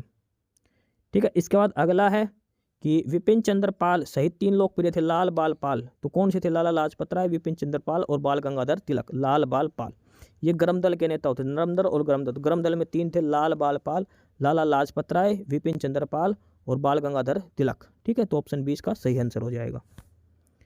इसके बाद अगला है कि किस भारतीय स्वतंत्रता सेनानी ने 1907 में जर्मनी के स्टुटगार्ट में सप्तऋषि नामक झंडा लहराया था। तो ये लहराया था मैडम भिक्काजी कामा ने, मैडम कामा ने, भिक्काजी कामा ने। उसके बाद अगला है कि भगत सिंह, राजगुरु और सुखदेव को किसकी हत्या में फांसी दी गई थी। इनको फांसी किस लिए दी गई थी, सॉन्डर्स की हत्या कर दी थी इन्होंने गोली मारकर। ठीक है, उसके लिए इनको फांसी दी गई थी।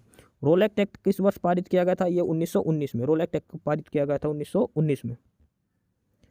अभिनव भारत समाज की स्थापना किसके द्वारा की गई थी, ये की गई थी विनायक सावरकर के द्वारा। अभिनव भारत समाज की स्थापना विनायक सावरकर के द्वारा। इसके बाद अगला है कि जलियांवाला बाग नरसंहार का बदला लेने के लिए लंदन में जनरल ओ डायर को किसने मारा था। जनरल ओ डायर, और ये मारा था सरदार उधम सिंह ने।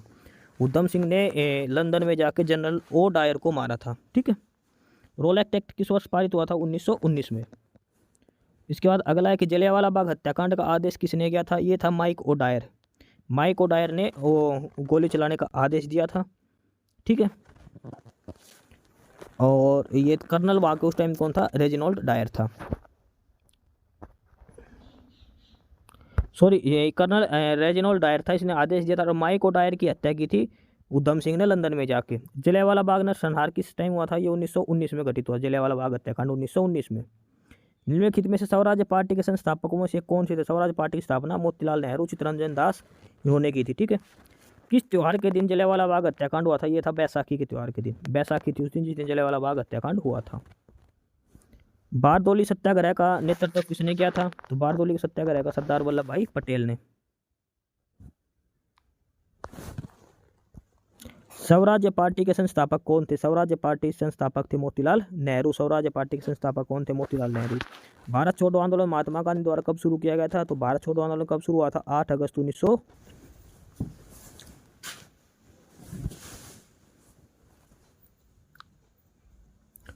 इसके बाद अगला है क्वेश्चन नंबर 221, और ये है कि भारत छोड़ो आंदोलन महात्मा गांधी जी द्वारा कब शुरू किया गया। भारत छोड़ो आंदोलन कब शुरू हुआ था, ये हुआ था 8 अगस्त 1942 को, 8 अगस्त 1942। ठीक है, और इसके बाद है कि स्वतंत्रता संघर्ष के दौरान असहयोग आंदोलन की परिक्रमा में यह शामिल, यानी कि असहयोग आंदोलन था तो उसकी मुख्य विशेषताएं 3 थी। उसमें से इनमें से कौन सी मुख्य विशेषता नहीं थी। तो सबसे पहले क्या था कि प्रशासनिक सेवाओं का बहिष्कार करना। ठीक है, सभी ने त्याग दे दिया था, विदेशी वस्त्रों का बहिष्कार कर दिया गया था, स्वदेशी पे जोर दिया गया था, और जो ब्रिटिश उपाधि दी गई थी उनको भी त्याग दिया था। ठीक है, ये था असहयोग आंदोलन की परिक्रमा। लेकिन हिंसा ये नहीं था उसमें शामिल, की मशहूर हिंसा करना ये शामिल नहीं था। गांधी जी द्वारा जितने भी आंदोलन शुरू किए उसमें हिंसा तो कहीं किसी भी आंदोलन का एक हिस्सा नहीं रहा। ठीक है, उसका अगला है कि 1929 में सविनय अवज्ञा आंदोलन का उद्देश्य क्या था। जो सविनय अवज्ञा आंदोलन कब हुआ था? 1929 में। इसका मुख्य उद्देश्य क्या था? तो इसका उद्देश्य था कि ब्रिटिश सरकार के आदेशों की संपूर्ण अवज्ञा, जो ब्रिटिश सरकार जो आज्ञा दे उसकी ना मानना। सविनय अवज्ञा, अवज्ञा मतलब आंदोलन, आज्ञा ना मानना किसी की। ठीक है, सविनय अवज्ञा आंदोलन किया गया था, और ये कब किया था? दांडी यात्रा के बाद। दांडी यात्रा जैसे नमक कानून तोड़ा, इसके बाद सविनय अवज्ञा आंदोलन शुरू कर दिया था महात्मा गांधी ने। महात्मा गांधी ने भारत छोड़ो आंदोलन किस वर्ष शुरू किया? भारत छोड़ो आंदोलन ये कब हुआ था? 1942 में। भारत छोड़ो आंदोलन कब हुआ था? 1942 में। ठीक है, इसके बाद आगे है कि वर्ष 1920 से 1922 के बीच गांधी जी ने असहयोग आंदोलन की शुरुआत की। इनमें से कौन सा विकल्प इस सकारात्मक कार्यक्रम का अंश नहीं था? ठीक है, तो इसमें तो ज़्यादा स्वदेशी वस्तुओं को प्रोत्साहन दिया गया था असहयोग आंदोलन में। ऐसे प्रतिष्ठा को हटाना, हिंदू मुस्लिम की एकता को प्रोत्साहन, विदेशी वस्तुओं की खरीद नहीं, विदेशी वस्तुओं का बहिष्कार किया गया था। इसमें विदेशी वस्तुओं का बहिष्कार किया गया था, खरीद पे जोर नहीं, बहिष्कार पे जोर दिया गया था, विदेशी वस्तुओं का बहिष्कार। ठीक है, उसके बाद आगे है कि किस तारीख को सविनय अवज्ञा आंदोलन प्रारंभ हुआ? सविनय अवज्ञा आंदोलन 12 मार्च 1930 को। 12 मार्च 1930 को दांडी यात्रा पे सविनय अवज्ञा आंदोलन की शुरुआत हुई थी, जैसे गांधी जी ने नमक कानून तोड़ा था। ठीक है, इसके बाद अगला है कि 1930 में सविनय अवज्ञा आंदोलन के प्रथम चरण के तहत नमक सत्याग्रह की महात्मा गांधी के नेतृत्व में जो यात्रा हुई थी किस स्थान से शुरू हुई थी? जो दांडी यात्रा हुई थी वो कहाँ से शुरू हुई थी? साबरमती से। ठीक है, साबरमती से ये यात्रा शुरू हुई थी गांधी जी की सविनय अवज्ञा आंदोलन के लिए। उसके बाद अगला है कि भारत में महात्मा गांधी का पहला सफल सत्याग्रह कौन सा था? गांधी जी का पहला सफल सत्याग्रह था चंपारण का। ठीक है, चंपारण का सत्याग्रह था जो नील की खेती के, वो था भारत का गांधी का पहला सत्याग्रह, सफल सत्याग्रह। गांधी जी दक्षिण अफ्रीका से भारत वापस कब आए थे? तो ये 1915 में आए थे। ठीक है, इसके बाद अगला कि महात्मा गांधी कौन से व्यक्ति को अपना राजनीतिक गुरु मानते थे? महात्मा गांधी जी के राजनीतिक गुरु थे गोपाल कृष्ण गोखले। महात्मा गांधी के राजनीतिक गुरु कौन थे? गोपाल कृष्ण गोखले। उसके बाद अगला है कि जो दूसरा गोलमेज सम्मेलन है वो कब शुरू हुआ था? दूसरा गोलमेज सम्मेलन कब शुरू हुआ था? दूसरा गोलमेज सम्मेलन हुआ था सितंबर 1931 में। पहला 1930 में, दूसरा 31 में, तीसरा 32 में। ठीक है, इसके बाद अगला है कि साइमन आयोग का बहिष्कार क्यों किया गया? जो साइमन कमीशन भारत आया था 1927 में, इसका बहिष्कार क्यों किया गया? क्योंकि उसमें जो सबसे बड़ी बात थी कि इसमें सारे सदस्य अंग्रेज थे, भारतीय कोई भी इसका सदस्य नहीं था, इसलिए साइमन कमीशन का बहिष्कार किया गया था। ठीक है, इसके बाद आगे है कि खुदाई खिदमतकार आंदोलन का संस्थापक कौन था? खुदाई खिदमतकार के नाम से जानते हैं खान अब्दुल गफ्फार खान। इनको खुदाई खिदमतकार के नाम से भी जानते हैं। ठीक है, खान अब्दुल गफ्फार खान। इसके बाद अगला है कि किस वर्ष पूना समझौता हो? पूना पैक्ट कब समझौता हुआ था? 1932 में। ठीक है, 1932 में। इसके बाद फ्रंटियर गांधी के नाम से किसको जाना जाता है? तो खान अब्दुल गफ्फार खान को फ्रंटियर गांधी के नाम से भी जाना जाता है, खुदाई खिदमतकार के नाम से भी जाना जाता है, खान अब्दुल गफ्फार खान को। ठीक है, फ्रंटियर गांधी या फिर सीमांत गांधी के नाम से भी इनको जाना जाता है। इसका बाद अगला कि किस व्यक्ति को बादशाह खान के नाम से जाना जाता है? तो ये है खान अब्दुल गफ्फार खान। ऑप्शन सी, खान अब्दुल गफ्फार खान को ही बादशाह खान के नाम से जाना जाता है। इसके बाद अगला है इंडियन नेशनल आर्मी का गठन किसके द्वारा किया गया था? इंडियन नेशनल आर्मी का गठन किया गया था कैप्टन मोहन सिंह के द्वारा। कैप्टन मोहन सिंह ने इंडियन नेशनल आर्मी का गठन किया था। ठीक है, कैप्टन मोहन सिंह के द्वारा इंडियन नेशनल आर्मी का गठन किया गया था। सीमांत गांधी, फिर खान अब्दुल गफ्फार खान ही आएगा। ठीक है, इसके बाद अगला है कि आज़ाद हिंद फौज INA इसका गठन कब किया गया था? Indian national army Azad Hind फौज, इसका गठन कब किया गया था? किस वर्ष आज़ाद हिंद फौज का गठन हुआ था? ये हुआ था 1942 में, 1942 में। ठीक है, उसके बाद अगला है कि सुभाष चंद्र बोस ने निम्नलिखित दलों में से किसकी स्थापना की थी? सुभाष चंद्र बोस ने की थी फॉरवर्ड ब्लॉक की स्थापना की थी। कांग्रेस से अलग होकर इन्होंने 1939 में फॉरवर्ड ब्लॉक की स्थापना करी थी सुभाष चंद्र बोस ने। ठीक है, इसके बाद अगली है कि इंडियन नेशनल आर्मी की स्थापना किसके द्वारा की गई? इंडियन नेशनल आर्मी, और इसकी स्थापना की गई थी रास बिहारी बोस के द्वारा। ठीक है, इसके बाद अगला है इंडियन नेशनल आर्मी ने ब्रिटिश भारत में अंडमान और निकोबार द्वीप वापस ले तो उन्होंने क्या नाम दिया था? अंडमान और निकोबार का द्वीप का जो नाम दिया गया था शहीद और स्वराज द्वीप के नाम से। इसके बाद अगला क्वेश्चन है कि सुभाष चंद्र बोस जी के पिता का क्या नाम था? सुभाष चंद्र बोस के पिता का क्या नाम था? वो था जानकीनाथ बोस। सुभाष चंद्र के पिता का क्या नाम था? जानकीनाथ बोस। ठीक है। उसके बाद अगला है देश बंधु नवयुवक संघ का गठन किसने किया? देश बंधु नवयुवक संघ का गठन किसने किया? यह था तिरुपुर कुमरन ने। ठीक है। इसके बाद अगला है कि प्रांतीय चुनाव ब्रिटिश भारत में कब आयोजित किए गए थे? जो प्रांतीय चुनाव हुए थे ब्रिटिश भारत में कब आयोजित हुए? पहली बार 1936-37 में, 1936-37। उसके बाद अगला कि 1928 में गठित इंडिपेंडेंस फॉर इंडिया लीग के अध्यक्ष कौन थे? इंडिपेंडेंस फॉर इंडिया लीग के अध्यक्ष कौन थे? ठीक है। इसका आंसर आएगा Srinivas Iyengar. Independence for India league के अध्यक्ष कौन थे? श्रीनिवास अयंकर। उसके बाद अगला है भारत में बंटवारे की घोषणा किस तारीख को की गई थी? यानी कि जो भारत का विभाजन है इसकी घोषणा कब की गई थी? 3 जून 1947। माउंट बेटन जो प्लान बोलते हैं या जून जो प्लान बोलते हैं वो था 3 जून 1947, जिसमें भारत के बंटवारे की घोषणा की गई थी 3 जून 1947 को। ठीक है। उसके बाद अगला है कि प्रांतीय स्वायत्तता किस अधिनियम के द्वारा प्रदान की गई थी? और ये था भारत सरकार का अधिनियम 1935 में। ठीक है। इसी के तहत पहली बार प्रांतीय इलेक्शन हुए थे 1935-36 में। भारत सरकार का अधिनियम जो 1935 है उसके तहत प्रांतीय स्वायत्तता प्रदान की गई थी। ठीक है। इसके बाद अगला है कि भारत सरकार द्वारा भारत सरकार को ब्रिटिश सरकार भारत को कब स्वतंत्रता देने के लिए सहमत हुई थी? 1946 में, 1946 में। ठीक है। 15 अगस्त 1947 को भारत को मिली आज़ादी के वक्त समय क्या था? जिस समय भारत आज़ाद हुआ 15 अगस्त घोषणा हुई थी उस क्या समय था? तो वो था आधी रात को। 15 अगस्त को आधी रात को भारत की घोषणा की गई थी। ठीक है। पाकिस्तान 14 अगस्त को हुआ था, भारत 15 अगस्त को। उसके बाद अगला है कि भारत के संविधान के परिप्रेक्ष्य के दिए गए कथनों में से असंगत कथन कौन सा है? भारत के संविधान के बारे में है तो यह है भारत के नियम वाली पुस्तक है। सही बात, इसमें सारे नियम लिखे गए। इसे कानूनी शासक को कूटबद्ध किया गया है। ठीक है। यह मूलभूत राजनीतिक मूल्यों को प्रतिबिंब करती है, वो भी सही है। यह एक वैधानिक दस्तावेज नहीं, एक वैधानिक दस्तावेज है, ये नहीं आएगा, तो इसलिए option D is wrong answer. ठीक है। ऑप्शन डी इसमें से गलत दे रखा है तो इसका डी आंसर आएगा। ठीक है। इसके बाद अगला है कि भारत कब एक संप्रभुत्व गणराज्य बना? गणराज्य कब बना था? 26 जनवरी 1950 को। संप्रभु गणराज्य जो संविधान लागू हो गया था 26 जनवरी 1950 को, तब भारत एक संप्रभु गणराज्य बना था। ठीक है। उसके बाद भारत का अंतिम गवर्नर जनरल वो थे चक्रवर्ती राजगोपालाचार्य। ठीक है। लेकिन अगर ये पूछे स्वतंत्रता से पहले अंतिम गवर्नर तो वो थे माउंट बेटन। ठीक है। उसके बाद आज़ाद भारत के पहले गवर्नर जनरल भी श्री राजगोपालाचार्य। इसके बाद अगला है कि भारतीय पुरातत्व पर्यवेक्षण का गठन किसने किया था? तो ये किया गया था अलेक्जेंडर कनिंघम ने। ठीक है। अलेक्जेंडर कनिंघम ने भारतीय पुरातत्व पर्यवेक्षण का गठन किया था। Option A Alexander Cunningham. ठीक है। आर्कियोलॉजिकल सर्वे ऑफ इंडिया, ये अलेक्जेंडर कनिंघम ने किया था, इसका गठन किया था। काफ़ी इंपॉर्टेंट क्वेश्चन है, बहुत बार पूछा गया है ये। ठीक है। आज़ादी के बाद कौन भारत का गवर्नर जनरल बना? तो वही क्वेश्चन दोबारा से रिपीट, और माउंट बेटन था सबसे पहले, और उसके बाद जो भारतीय गवर्नर जनरल था वो श्री राजगोपालाचारी थे।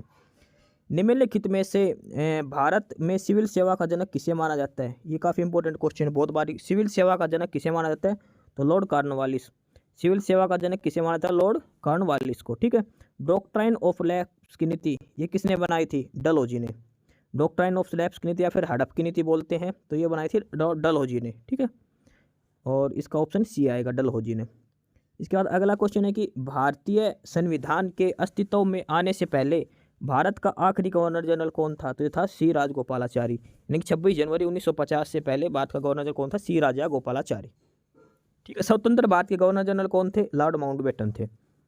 ठीक है। भारतीय प्रथम ये थे राजगोपालाचारी। बंगाल सती विनियम 1829 भारत के किस गवर्नर जनरल द्वारा लिया गया था? तो ये लाया गया था लॉर्ड विलियम बेंटिंक, जो सती प्रथा का उन्मूलन के लिए लॉर्ड विलियम बेंटिंक ने 1829 में। इसके बाद अगला है कि किस गवर्नर जनरल के समय भारत का स्वतंत्रता संग्राम सिपाही विद्रोह हुआ? तो ये था लॉर्ड कैनिन। ये 1857 की बात हो रही है। ठीक है। लॉर्ड कैनिन के टाइम की। उसके बाद अगला है कि भारत में गवर्नर जनरल के रूप में माउंट बेटन की जगह किसने ली थी? माउंट बेटन के बाद कौन आ गया था? श्री राजगोपालाचारी आ गया था। ठीक है। भारत आज़ाद होने के बाद की बात है ये। उसके बाद अगला है कि पहला हिंदी समाचार पत्र 30 मई 1826 को शुरू हुआ था। यह दिन हिंदी पत्रकारिता दिवस के रूप में मनाया जाता है। इस अखबार का क्या नाम था? जो पहला हिंदी अखबार था जो भारत का, वो था उद्यंत मार्तंड। उदंत मार्तंड, ये भारत का पहला हिंदी समाचार पत्र है जो 30 मई 1826 को हुआ था। तो 30 मई के दिन हिंदी पत्रकारिता दिवस के रूप में भी मनाया जाता है। ठीक है, इसके बाद अगला क्वेश्चन है कि स्वतंत्रता संग्राम में मदद करने के लिए लोकमान्य तिलक द्वारा कौन सा अखबार शुरू किया गया था। यानी कि लोकमान्य तिलक के द्वारा कौन सा अखबार शुरू किया गया था, और वो था केसरी। केसरी जो है वो स्वतंत्रता संग्राम में मदद करने के लिए लोकमान्य तिलक द्वारा अखबार शुरू किया गया था, केसरी। हरिजन था, ये महात्मा गांधी का था। ठीक है, उसके बाद किसे फादर ऑफ इंडियन सर्विसेज कहा जाता है। फादर ऑफ इंडियन सर्विसेज यह है Sardar Vallabh Bhai Patel. Father of Indian services Sardar Vallabh Bhai Patel. ठीक है, इसके बाद अगला है कि भारतीय स्वतंत्रता के दौरान समाचार पत्र यंग इंडिया का प्रकाशन किसने किया था, महात्मा गांधी ने। यंग इंडिया किसके द्वारा प्रकाशित किया गया था, महात्मा गांधी के द्वारा। ठीक है, उसके बाद अगला है महात्मा गांधी को दक्षिण अफ्रीका में एम्बुलेंस सेवाओं के योगदान के लिए केसर ए हिंद के पद से किसने सम्मानित किया था, तो लॉर्ड हार्डिंग ने। महात्मा गांधी को जो केसर ए हिंद की उपाधि दी गई थी वो किसने दी थी, लॉर्ड हार्डिंग ने उन्हें केसर ए हिंद उपाधि से सम्मानित किया था, लॉर्ड हार्डिंग ने। ठीक है, option C is the right answer. उसके बाद अगला है वह व्यक्ति जिसे गुरुदेव के नाम से जाना जाता है। गुरुदेव के नाम से किसको जाना जाता है, रविंद्रनाथ टैगोर को गुरुदेव के नाम से जाना जाता है, रविंद्रनाथ टैगोर।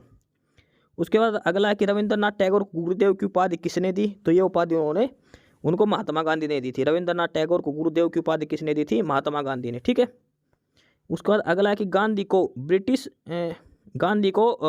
ने कौन सी उपाधि दी थी जो उन्हें ताक दी थी, वो थी केसर ए हिंद दी थी। ठीक है, उसके बाद अगला है कि भारत की आज़ादी के दौरान करो या मरो का नारा किसने दिया, करो या मरो, और ये नारा किसने दिया था, महात्मा गांधी ने, करो या मरो का नारा।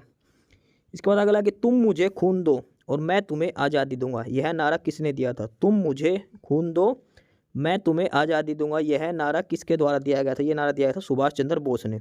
ठीक है, इसके बाद अगला क्वेश्चन है कि ऐसे जियो जैसे कि है आपका आखिरी दिन है, ऐसे सीखो कि आप हमेशा जीवित रहे, ये शब्द किसके द्वारा कहे गए थे, ये कहे गए थे महात्मा गांधी के द्वारा। ऐसे जियो जैसा कि है आपका आखिरी दिन है, ऐसे सीखो कि आप हमेशा जीवित रहेंगे, ये शब्द किसके हैं, महात्मा गांधी के। ठीक है, उसके बाद अगला कि बिस्मार्क ऑफ इंडिया किसे कहा जाता है, बिस्मार्क ऑफ इंडिया किसे कहा जाता है, बिस्मार्क ऑफ इंडिया, और ये है वल्लभ भाई पटेल, सरदार वल्लभ भाई पटेल को बिस्मार्क ऑफ इंडिया की उपाधि दी गई है। ठीक है, उसके बाद है सहिष्णुता के अभ्यास में उसका दुश्मन ही उसका सबसे अच्छा शिक्षक होता है, ये शब्द किसने गए थे, ये कहे थे दलाई लामा ने। ठीक है, सहिष्णुता के अभ्यास में उसका दुश्मन ही उसका सबसे अच्छा शिक्षक होता है, ये गए थे दलाई लामा ने। उसके बाद अगला है कि वह हैं जिसे हमारे विचारों ने बनाया है, इसलिए अब जो सोचते हो उस पर ध्यान दे, शब्द गौण है, विचार रहते हैं वे दूर तक जाते हैं, ऐसा किसने कहा था, हम वह हैं जिसे हमारे विचारों ने बनाया है, इसलिए आप जो सोचते हो उस पर ध्यान दे, शब्द गौण है, विचार रहते हैं वे दूर तक जाते हैं, ऐसा कहा था स्वामी विवेकानंद ने। ठीक है, option C is the right answer. उसके बाद अगला है कि भारत में पश्चिमी शिक्षा तथा अंग्रेजी भाषा शुरू करने की वकालत किसने शुरू की थी, किसने कहा था कि भारत को पश्चिमी शिक्षा और अंग्रेजी भाषा पर जोर देना चाहिए, ये किया था राजा राम मोहन राय ने। ठीक है, राजा राम मोहन राय ने। उसके बाद राजा राम मोहन राय को राजा की उपाधि किसने दी थी, अकबर द्वितीय ने, अकबर सेकंड ने राजा राम मोहन राय को राजा की उपाधि दी थी। ठीक है, इसके बाद अगला है कि भारत में शिक्षा की प्रगति की समीक्षा हेतु विलियम हंटर समिति का गठन किस वर्ष किया गया था। विलियम हंटर आयोग किससे संबंधित है, शिक्षा सुधार से संबंधित था। कब आए थे, 1882 में विलियम हंटर आयोग आएगा, सिंपल। हंटर आयोग किससे संबंधित है, शिक्षा सुधार से संबंधित था 1882 में। इसके बाद अगला है कि अडल्ट एजुकेशन ऑर्गेनाइजेशन, वैश्विक शिक्षा संगठन, ज्ञान प्रसारक मंडली की शुरुआत किसने की थी, ये की थी दादा भाई नौरोजी ने। ऑप्शन ए, दादा भाई नौरोजी ने अडल्ट एजुकेशन ऑर्गेनाइजेशन की शुरुआत की थी। ठीक है, इसके बाद नेक्स्ट है कि 1884 में डेक्कन एजुकेशन सोसाइटी की स्थापना पुणे में किसके द्वारा की गई थी, तो डेक्कन एजुकेशन सोसाइटी तो बाल गंगाधर तिलक और साथ में थे विष्णु सादी चिपलूंकर। ठीक है, बाल गंगाधर तिलक के साथ कौन थे, विष्णु सादी चिपलूंकर। ठीक है, उसके बाद अगला है कि उस वास्तुकार का नाम बताइए जिसे नई दिल्ली का डिजाइन किसने किया था, यह था एडविन लुटियंस। जो पुरानी संसद है जो अब हटा दी गई है उसका भी निर्माण डिजाइन किसने किया था, एडविन लुटियंस ने। ठीक है, इसके बाद दिल्ली के संसद भवन का निर्माण कब से कब हुआ था, ये 1921 से 1927 में हुआ था, 1921 से 1927 के दौरान। इसके बाद अगला है कि 0 माइल स्टोन को ब्रिटिश सरकार द्वारा स्थापित किया गया था, जो इस बिंदु का प्रयोग सभी दूरियों को मापने के लिए करते हैं। ये कहाँ स्थित है? ये है नागपुर में, 0 माइल स्टोन। उसके बाद अगला है कि अब्दुल रहमान और ब्रिटिश राज के प्रतिनिधि श्री मोर्टिमर ने किसकी स्थापना के समझौते पर हस्ताक्षर किए थे? उन्होंने डूरंड रेखा पर अब्दुल रहमान और किसके साइन है? मोर्टिमर के, ठीक है, डूरंड लाइन पे इनके साइन है। उसके बाद अगला कि तमिलनाडु में हुए नमक सत्याग्रह का नेतृत्व किसने किया? तो ये था सी राजागोपालाचारी ने। तमिलनाडु में जो नमक सत्याग्रह हुआ तो इसका नेतृत्व किसने किया? सी राजागोपालाचारी ने। इसके बाद अगला प्रश्न है कि निम्नलिखित शहरों में से किसे प्राचीन समय में डेसी नगनाडु कहा जाता था? डेसी नगनाडु किस शहर को कहा जाता था? तो वो था कोल्लम, ठीक है, कोल्लम को डेसी नगनाडु कहा जाता था। उसके बाद अगला चिलियावाला युद्ध कब लड़ा गया? चिलियावाला, ध्यान रखना, चिलियावाला ये है 1849, 1849 में, चिलियावाला युद्ध 1849 में। उसके बाद अगला है कि निम्नलिखित में से कौन सा विद्रोह ब्रिटिश शासकों द्वारा लगाए गए प्रतिबंधों के विरुद्ध नहीं था? जो ब्रिटिश के विरुद्ध कौन सा नहीं था? तो देखो, इंडिगो भी था, संथाल भी था, फकीर और सन्यासी भी था। नक्सलवादी विद्रोह ब्रिटिश के विरुद्ध नहीं था, ठीक है। उसके बाद अगला है कि आत्मसम्मान का अभियान एक ऐसा अभियान है जिसका लक्ष्य एक ऐसा समाज निर्मित करना है जहां पिछड़ी जातियों को भी समान मानव अधिकार प्राप्त हो।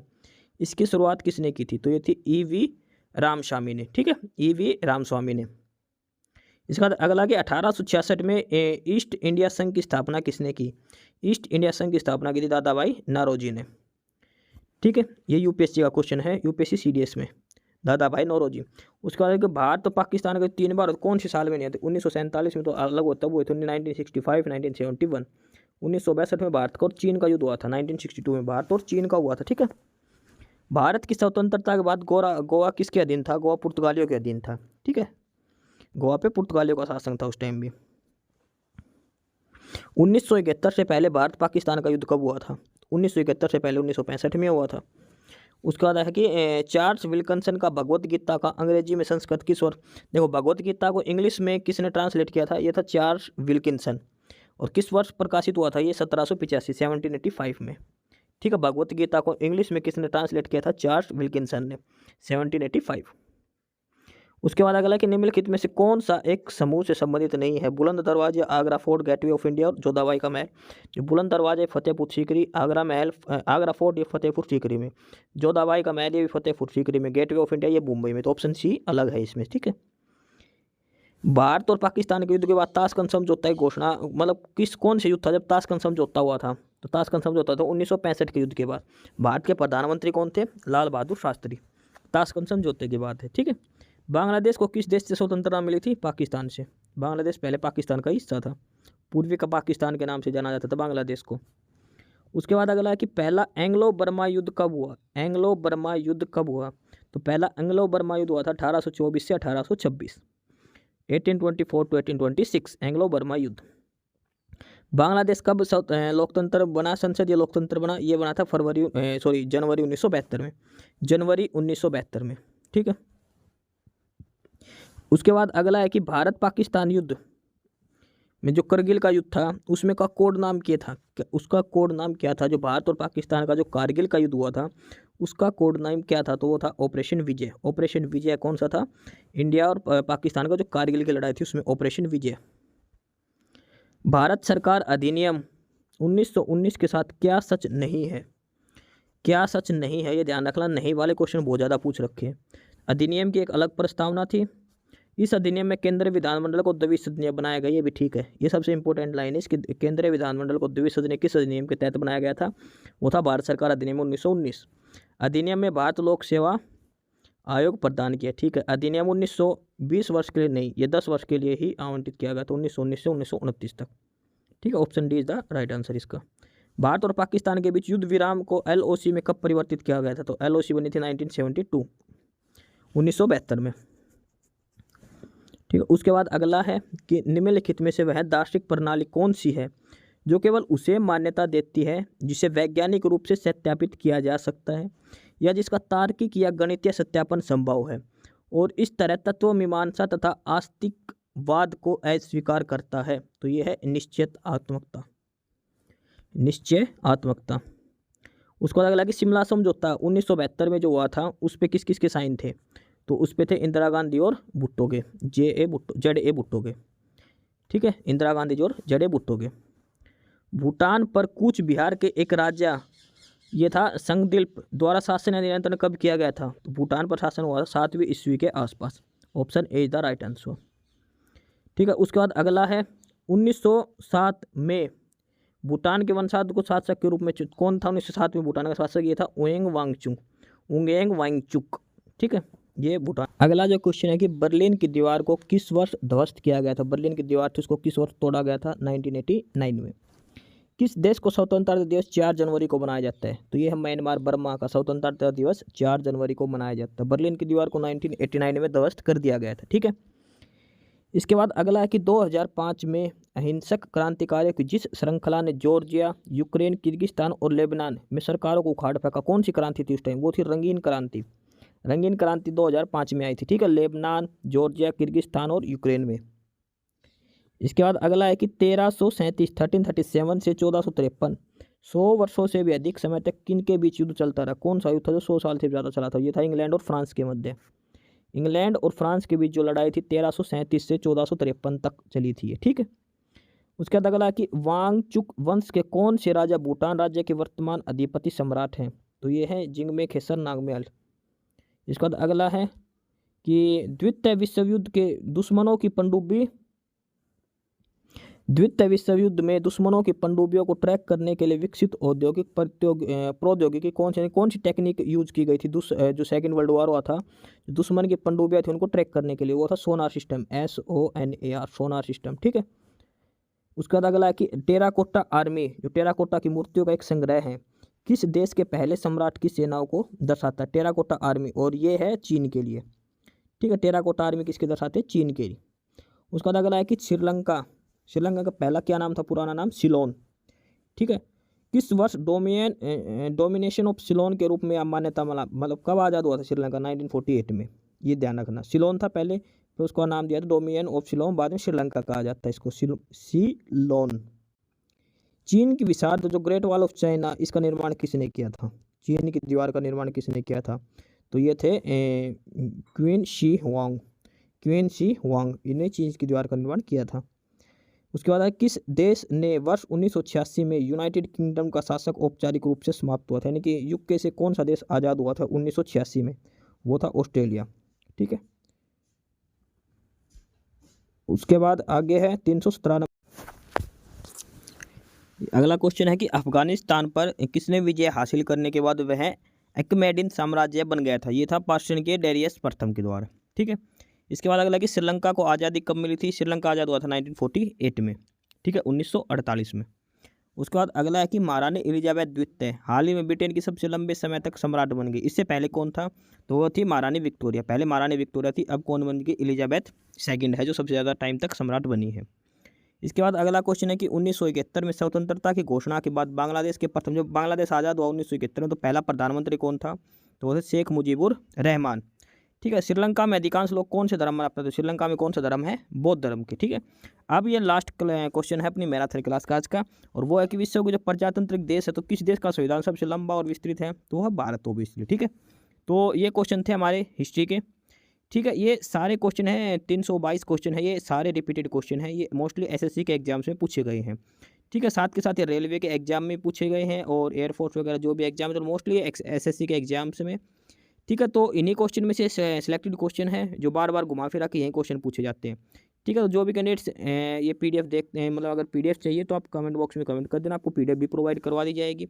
साथ के साथ में आप ये वीडियो जरूर देखें। ठीक है, चाहे बाय फास्ट फॉरवर्ड करके देखें, लेकिन जरूर देखें, यही क्वेश्चन घुमा फिरा के आ रहे हैं। ठीक है, चाहे SSC GD का एग्जाम लगा लो, चाहे फिर UP पुलिस का लगा लो। ठीक है, या जो भी एग्जाम आने वाले रेलवे के, सभी में घुमा फिरा के यही हिस्ट्री के कुछ सिलेक्टेड क्वेश्चन है जो बार बार पूछे जाते हैं। ठीक है, तो इनको जरूर करके जाना। ये SSC के कुछ फेवरेट क्वेश्चन है, उन्हीं का जो है ये PDF बना रखे आपके लिए। ठीक है, तो यही था आज की इस वीडियो में। अगर कुछ समझ में नहीं आया या कुछ क्वेश्चन पे कोई डाउट हो तो आप कमेंट बॉक्स में वो भी कमेंट करके पूछ सकते हो। ठीक है, बाकी एक बार वीडियो को जरूर देखें, कंप्लीट देख के जाए, आने वाले अपकमिंग्स एग्जाम के लिए बहुत ज़्यादा इंपॉर्टेंट है। हिस्ट्री की क्लास है, इसमें सारे हिस्ट्री के मोस्टली सारे क्वेश्चन इसमें कवर अप कर रखे हैं। ठीक है। एस्पिरेंट्स यही था आज की इस वीडियो में आपके लिए। ठीक है, और बाकी अगर कुछ नहीं समझ में आया या कुछ पूछना हो या फिर किसी स्पेसिफिक टॉपिक पे पूछना हो, वीडियो बनवानी हो, तो आप कमेंट बॉक्स में कमेंट कर सकते हैं। ठीक है, बाकी आप हमारा चैनल नॉलेज हब को सब्सक्राइब जरूर करें, अपने फ्रेंड्स को रिकमेंड करें और वीडियो को लाइक करें, शेयर करिए, जुड़े रहिए हमारे साथ। मिलते रहेंगे आपके साथ रोज़ रोज़ नए कंटेंट के साथ, नई अपडेट्स के साथ। ठीक है, और चैनल को शेयर ज़रूर करें अपने फ्रेंड्स के साथ। एक बार फिर से जो एस्पिरेंट्स, जो कैंडिडेट्स नए हैं, वो चैनल को सब्सक्राइब जरूर करें, अपने चैनल नॉलेज हब। ठीक है, मिलते हैं नई अपडेट्स के साथ, तब तक के लिए बाय।